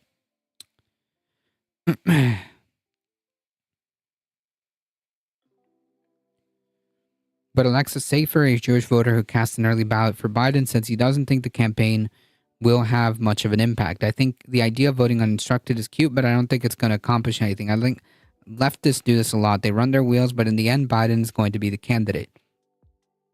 Another Jewish voter from Milwaukee says Judy Karan says she's also backing the president partly because of his handling in the war of the Middle East. Oof, yikes. You know, the situation is extremely complex. Yeah. He has pressures from so many sides, but he has demonstrated that he has Israel's back from the very beginning, even when they do war crimes. Yet to win in Wisconsin in November, the president may need to keep the coalitions that helped him in 2020, and right now there is some fraying. That's one way of putting it. This is what the Milwaukee Journal says. Choosing an uninstructed delegation means a delegate would go to the convention without being instructed to vote for any specific candidate. Wisconsin's primary is already advisory rather than binding, meaning that delegates aren't required to vote for a certain candidate at the convention. Gotcha. Okay, so yeah, it is like kind of like it is kind of like an uncommitted where your delegate can kind of do their thing, but I guess that applies across the board for Wisconsin. Thanks, Charles Clare. Thank you. I can't look at myself in the mirror as a human being and know my tax dollars, which I already have limited control over, are going to fund this genocide. But what I can control is my vote. Earlier this year, Israel rejected claims of genocide brought by South Africa at the International Court of Justice. Israel says it recognizes the suffering of civilians in Gaza, but insists Israel has no genocidal intent. Yeah, I recognize the suffering of civilians in Gaza while I continue to bomb and destroy the whole area. The high civilian death toll, Israeli officials argued, was a consequence of Hamas. Ah, yeah, cool. Hamas, famously known for having an air force that consistently bombs civilians. Waging war among non-combatants. Again, this is absurd. This is absurd. The solution to the human shields isn't to blow right through them, right? Like, imagine, I'm pretty sure we've all done this countless of times. The same song and dance. Like, can you imagine, like, if police went around just shooting up, well, actually, you don't have to imagine. This does happen. And you know what happens when police do this? If held accountable, they go to jail. But the point being is, like, imagine if, like, standard procedure is that police just kill as many civilians as possible as long as they get the bad guy running away with, like, drugs or something. Like, you wouldn't a reasonable person would be like, that's absurd. Why would you be okay with that? Or in a hostage situation, police just burst in and kill everybody, including the hostages, which Israel has done, and call it a day and say that, they did the right thing. No, nobody, no reasonable person is looking at this and saying, yeah, that's what they should do. They should just blow through, if Hamas is blowing through if Hamas is using human shields, then we should probably just blow right through them just to get at Hamas. Yeah. Okay, dude. Sounds very reasonable. Following the Hamas-led October 7 attacks, which Israel says killed more than 1,200 people, Israel launched a counteroffensive that has killed... Yeah, dude, reasonable proportion. Makes sense. Reasonable proportion. Self-defense, guys. Self-defense. Global hunger experts say famine in Gaza is imminent as families struggle to find food. Last week, the UN Security Council approved the resolution demanding a ceasefire in Gaza and for the rest of the Muslim holy month of Ramadan, and a return to more than 130 hostages held by Hamas. The U.S. abstained, allowing this measure to pass. Hala Ahmed of Listen to Wisconsin said she feels that the U.S. action is not enough. This kind of move is like drawing somebody in for a hug only to stab them. It's truly superficial. In a statement to NPR, the Biden-Harris campaign said the president believes in making your voice heard is fundamental to who we are as Americans. Yeah, like, don't worry, folks. You're right to be heard as Americans. I just don't give up. And that Biden shared the goal for an end to the violence and just and lasting peace in the Middle East by selling more weapons to Israel. I'm sorry, I don't buy this. It's not good enough. It's not good enough. And given that you clearly don't care about the civilian casualties, if there's anything that you might care about, might be hanging on to power, it's not helping you, dude. It's not. Since you're so morally bankrupt that you can't be bothered to care about the countless amount of civilians that have already died, then allow me to appeal to this. Allow me to appeal to the idea that if you actually care about hanging on to power, this is not the way. You're going to lose the election. you're going to lose the election.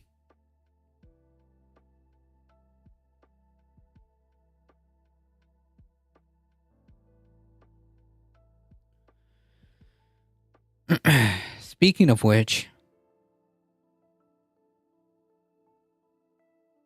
but it's Biden versus Trump. But it's Biden versus Trump.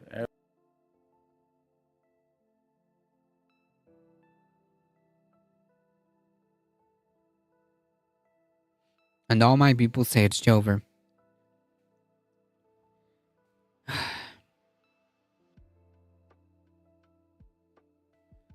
You know, she comes out of the woodwork in the most like horrible, inopportune times. And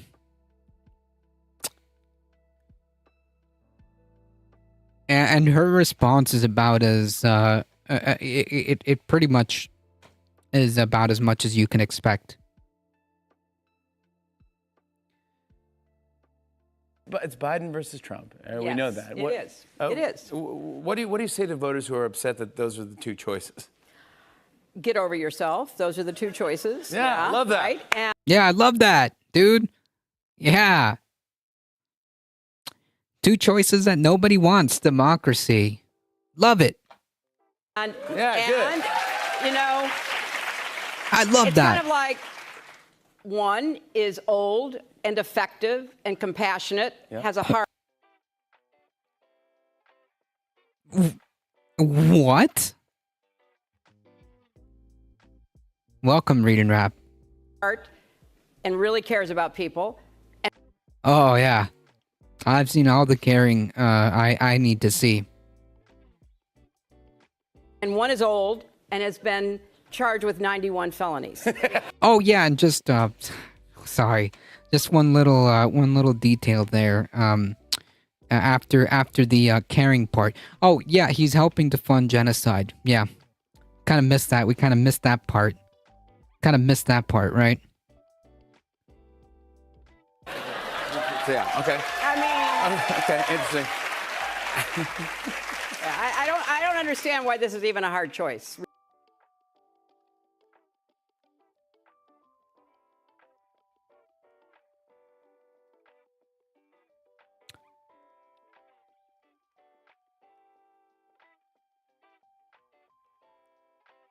What? I don't understand why this is even a hard choice. Really, I don't understand it. Yeah. But we have to go through the election, and hopefully people will realize what's at stake, because Bemoaning the idea.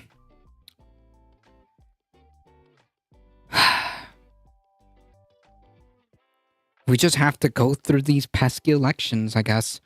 We know you don't understand. Yeah, like, hey, listen, who lost to Donald Trump? Yeah, that's right. it's an existential question. What kind of country we're going to have, what kind of democracy we're going to have. And people who blow that off are not paying attention, because it's not like Trump, his enablers, his empowerers, his allies are not telling us what they want to do. I mean, they're pretty clear about what kind of country they want. If that is true, that you acknowledge the severity of the problem, Hillary, it would behoove you to then listen to the people that are angry right now for very good reasons, who are threatening to stay home, instead of being condescending.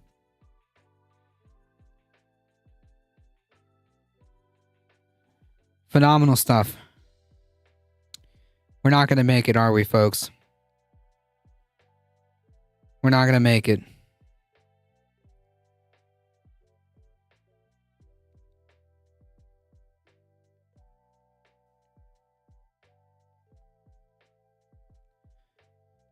Whew.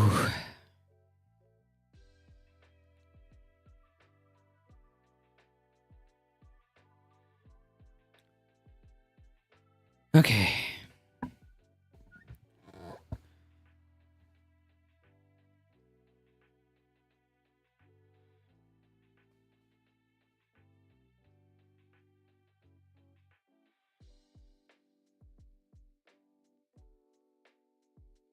What? Why is Halo 2 trending?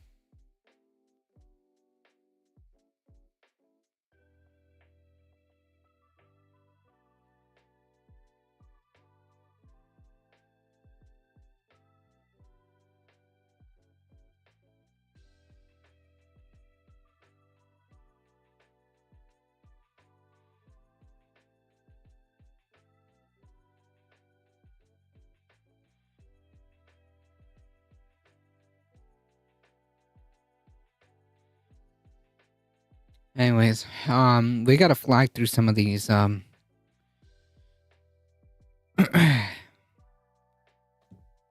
got to fly through some of these headlines. Rhode Island lawmakers are now considering a bill that would increase the minimum wage to $20 by 2029 and then tie it to the rate of inflation so it automatically increases. I think that second part is key. $20 an hour by 2029 is like the less, depending on how things are, it's going to be like the less than 15-minute an hour it's going to end up being less than the 15-hour movement. But I think that the key part there is tying it to the rate of inflation so that it automatically increases as it does. So I think nonetheless it is a step in the right direction.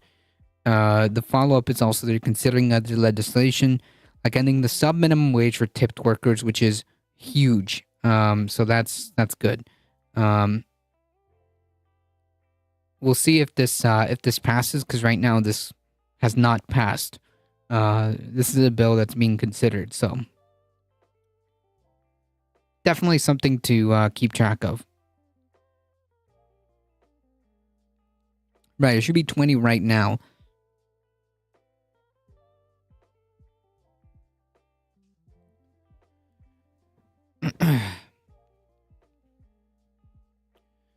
Wisconsin governor vetoes transgender athlete ban. Nice.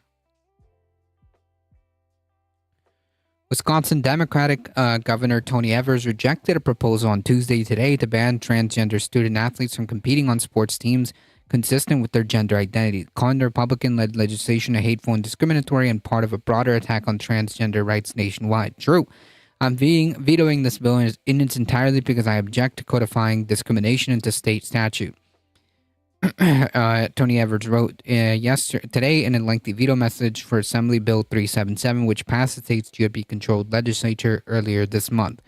I believe this bill fails to comport with our Wisconsin values. We expect kids to treat each other with kindness, respect, empathy, and compassion, and we should be able to expect adults to lead by example. Evers wrote, I urge Republican majority to do so while fully considering the harmful consequences its efforts and actions have on our kids prior to introducing similar legislation in the future. The bill, which Evers have repeatedly promised to veto, would have required Wisconsin public and private schools to designate participation in interscholastic, intramural, and club sports based on students' athletes' sex assigned at birth rather than gender identity. Republicans in the state legislature argued that such a measure is needed to maintain a level playing field in women's sports, something that Republicans have famously cared very much about. While Democrats slammed the proposal as an attack on already vulnerable population. The bill passed the state. Can we get a roster as to how many trans athletes, specifically trans women athletes, this is going to affect? I mean, seriously. The bill passed in the state's assembly in October in a party line 63-35 vote. The state Senate sent the measure to Evers last month in a 21-11 vote that was split similarly along party lines. Neither chamber has a 2/3 majority to override the veto. Nice. Evers, in his veto message, said the bill ignores the Wisconsin Interscholastic Athletic Association policy that governed the eligibility of transgender high school students in the state since 2015. Under that policy, which is modeled under the NCAA guidelines, transgender women and girls must undergo at least a full year of hormone therapy before they are able to play on female sports teams. Yeah, you never hear about trans men athletes, correct.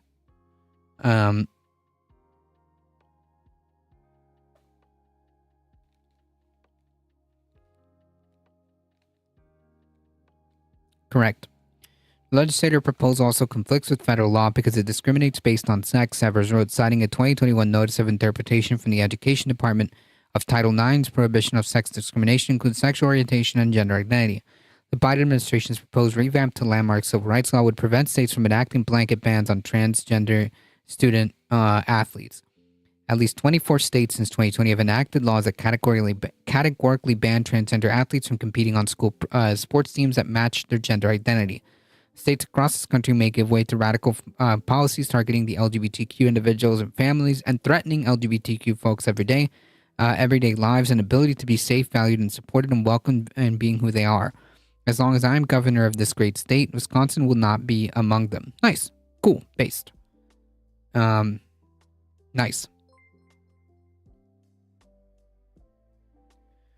Little Hot Dog 3000, welcome. Thank you for the follow. And as Conscious Canuck alluded, not Conscious Canuck, I'm sorry, Cosmic Seeking alluded earlier, gag order against Trump is expanded to stop attacks on judge's family. We're going to go over this really quickly. Real quick. Donald Trump has in recent days targeted the daughter of Juan Merchan, the judge overseeing his criminal trial in Manhattan, in blistering social media posts. The New York judge overseeing Donald Trump's upcoming criminal trial expanded an existing gag order on Monday to bar the former president from attacking the judge's family members who in recent days have become targets of Mr. Trump's abuse. Justice Juan Merchan issued last week an order prohibiting Mr. Trump from attacking witnesses, prosecutors, jurors, court staff, as well as their relatives. That order, however, did not cover the judge himself or the Manhattan DA, Alvin Bragg, who brought the criminal case against the former president. And although the ruling issued on Monday still doesn't apply to the judge or the DA, Justice Merchan, granting a request from Mr. Bragg, amended the gag order so that now does cover their families. Mr. Bragg's office asked the judge to clarify that their family members are included, calling such protection amply warranted, noting that Mr. Trump's track record of issuing threatening and alarming remarks. Mr. Bragg's office warned of the harms that those family members have suffered. The personal connection to the gag order complicated Justice Merchan's decision. Shortly after last week's gag order, Mr. Trump issued a series of blistering attacks on Mr. Merchan and his daughter, Lauren, a political consultant who has worked with Democratic candidates. Specifically, Mr. Trump had accused of Ms. Merchan falsely of having posted a photo of him behind bars on an account on X, a platform known as Twitter. Court officials said the account cited by Mr. Trump had been taken over last year by someone other than Ms. Merchan. My take on Donald is more loopholes and more wealth for owners, and consequently more luxuries trickle down. Maximizing the amount of time families can golf is kind of I don't understand. There's no such thing as trickle down. Like trickle down if you're talking about trickle down economics, it's not a thing that exists. All that is loopholes which mean more wealth for owners. That's true, but that's all that it means.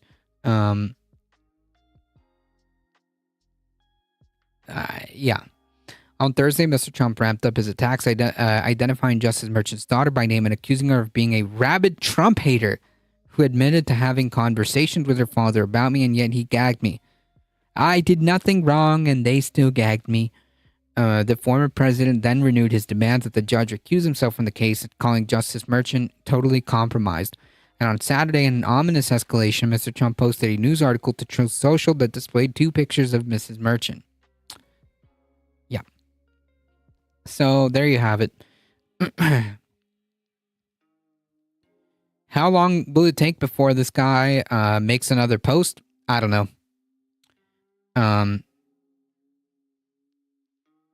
But it seems like the dude just keeps pushing and pushing and pushing and pushing.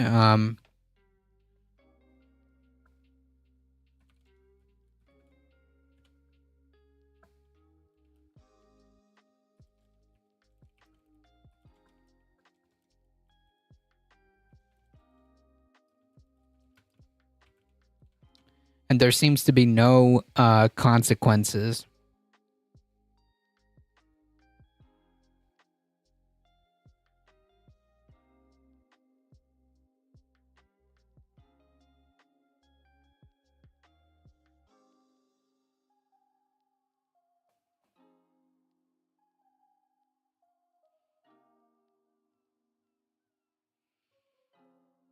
Meanwhile, the latest grift, I guess. You can buy his very macho apparel with the Trump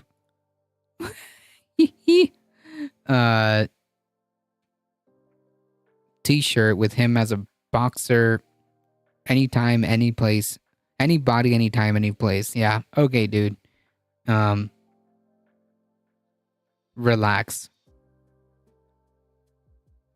Make America great again. Apparently, you can't see any more than like a few posts at a time. Apparently.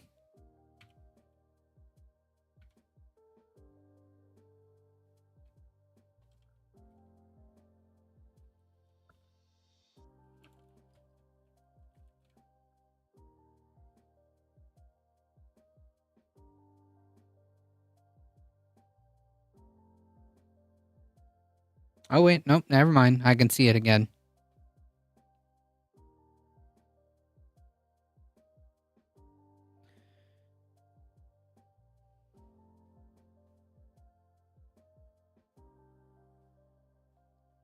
Just an hour ago, who are all those voters registering without photo ID in Texas, Pennsylvania, and Arizona? What is going on?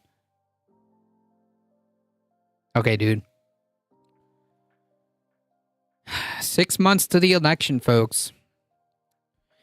All right. Final story of the day. The Florida Supreme Court puts abortion on the ballot and hands Trump a serious problem, ? In Florida? I don't know. In the end, Ron DeSantis may get, what the heck? Hold on. May get his revenge on Donald Trump, which is not the way he expected. The Florida governor's draconian 6-week abortion ban, which he pushed as part of his presidential run, thinking he could out-extreme Trump and the other GOP candidates, got the green light from the Florida Supreme Court on Monday. It will go into effect 30 days, in which, with the state's previous 16-week abortion ban kicking in until then. That's horrific, but the state's high court also ruled that an amendment protecting abortion rights will be on the Florida ballot this November, giving voters a chance to strike down DeSantis' ban if past elections are any evidence, driving voter turnout considerably. So the point is that this is on the ballot for Florida in November. So if you're in Florida or know somebody in Florida, this is definitely a good reason to go and vote here. As far as abortion law goes, the right should lobby for abortions to be illegal for married persons. A small step towards compromise is better than arguing in terms of I personally think abortion is a tough family decision and it should always be an option. So you're pro-choice. There should be absolutely no reason why a person could not get an abortion. The compromise was already destroyed by the right wing, so they can go fuck themselves. So yeah, it's pretty simple. The only option, the only choice is to be pro-choice. That's the only option. That is the only correct and moral decision, is to stop legislating people's bodies. So yeah, the right wing should fuck off. That's what they should do. Anyways, so if you're in Florida or know somebody in Florida, make sure to pay attention because this is on the ballot. You can parse the Sunshine State developments any way you like, but there's no version that's good for Trump, the Republican presidential nominee in waiting. He's previously described DeSantis' 6-week ban as terrible, knowing how unpopular it is with voters. So now in his home state, Trump will face 3 not for good him, but great for Biden choices.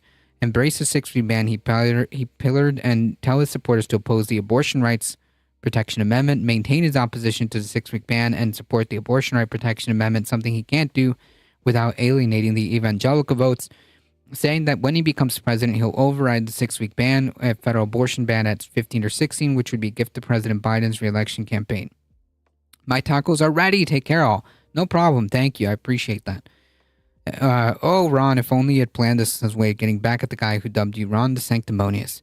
So, anyways, the point being is that this is on the ballot. This is on the ballot. So if you're in Florida again or know somebody in Florida, please pay attention. Go vote. And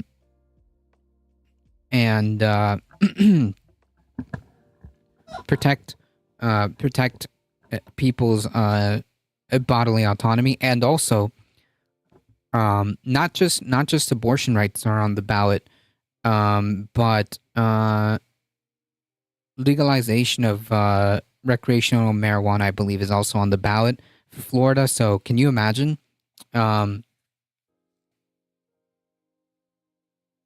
Definitely something to get out and vote for. Absolutely. Let me just make sure I got that correct.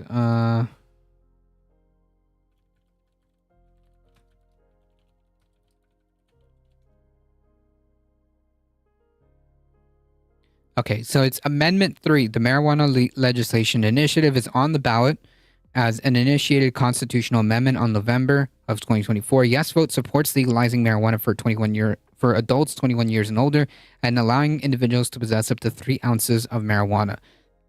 So make sure you get out and vote. Yeah, land of the free and democracy. Anywho,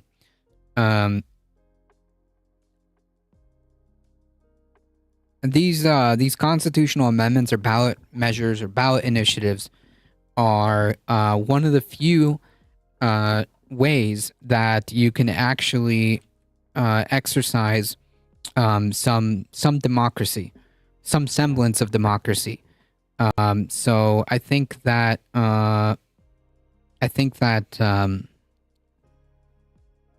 it's definitely worth getting out to vote for those initiatives.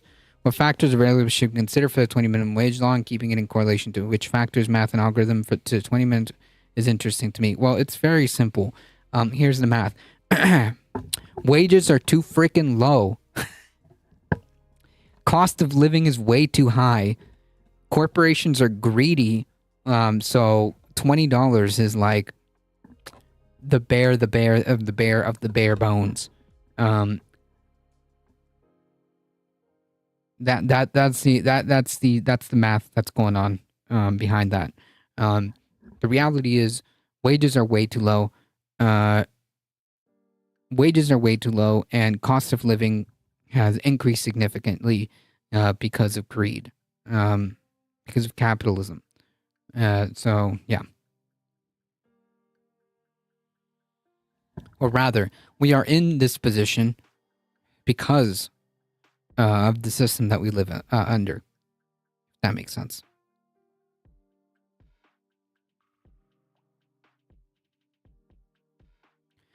All right, folks. It is just under 7:30.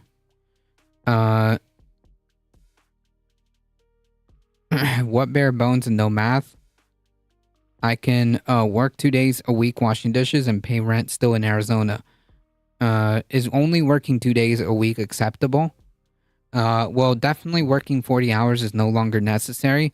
So, yeah.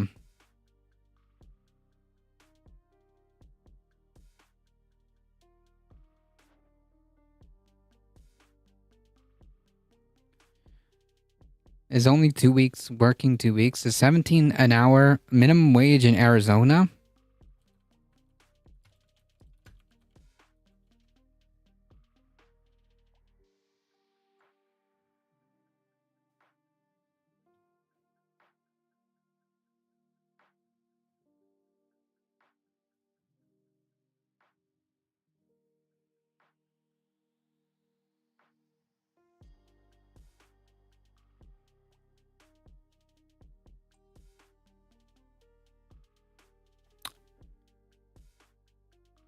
Yeah. You created this account and followed here today. That's pretty interesting to me.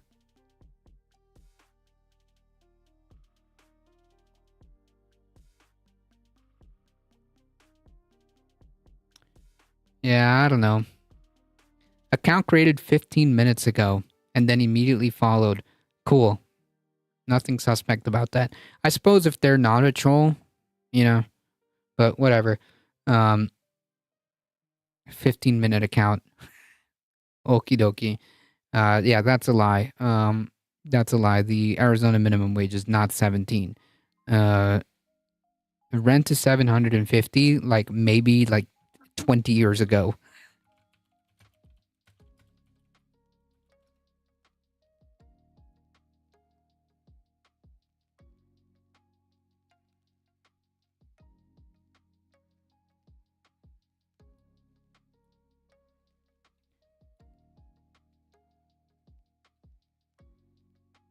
That's in Phoenix.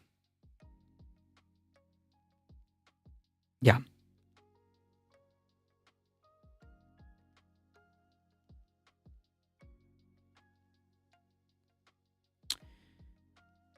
So, now that we got that out of the way, I swear, people, trolls think that they can just say like random stuff. I mean, the flow of that conversation was just a little bit too weird, but, just to make sure we cross our T's and dot our I's, All right, folks, I gotta get going. It is just under 7:30. I appreciate all of you guys hanging out. Thank you so much for the support. Thank you, Maggot Food. I appreciate it. Thank you for the subscription. Biddies. Thank you, Heat, for the biddies. I appreciate it. Thank you to all for all of the support. You guys are what makes this channel grow. Thank you, Michael Hassler and Heat, for modding the chat. I appreciate you guys. Thank you, Read and Rap, for hanging out. Thank you, Michael Hassler. Thank you, Heat. Thank you, Conscious Canuck. Thank you, Mouselander. I appreciate it. Thank you for mixing it up in the chat. Charles Sinclair, thank you for hanging out. I appreciate it. The Simulacra, Firefly, Old Snake, Twitch, thank you guys. I appreciate it. Let me make sure I got everybody. Bipedal Meatbag, thank you. Irked, thank you for hanging out. I appreciate it. I think I got everybody. Derry Bennett, Quad Bennett on the YouTube, I appreciate it. Fishbone on the YouTube, I appreciate it. Let's see, make sure. Did I miss anybody? No, I don't think so.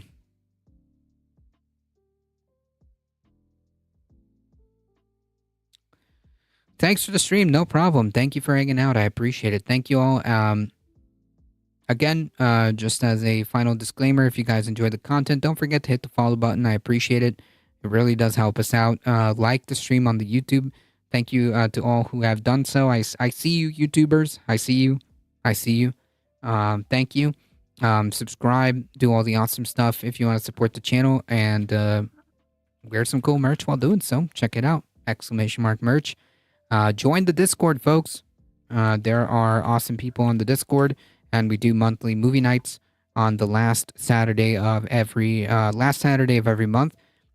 So consider hanging out on the Discord. I appreciate it. As always, folks, please stay safe. Please take care of each other. I love you all, and I hope to see you guys in the next one tomorrow, 5 p.m. Eastern Time. See ya.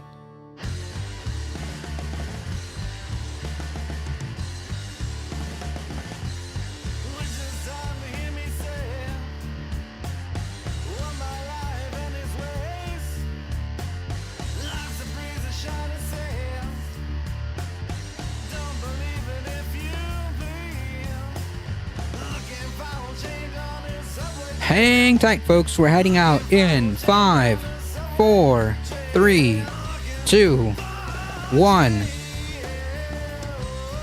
Bye-bye.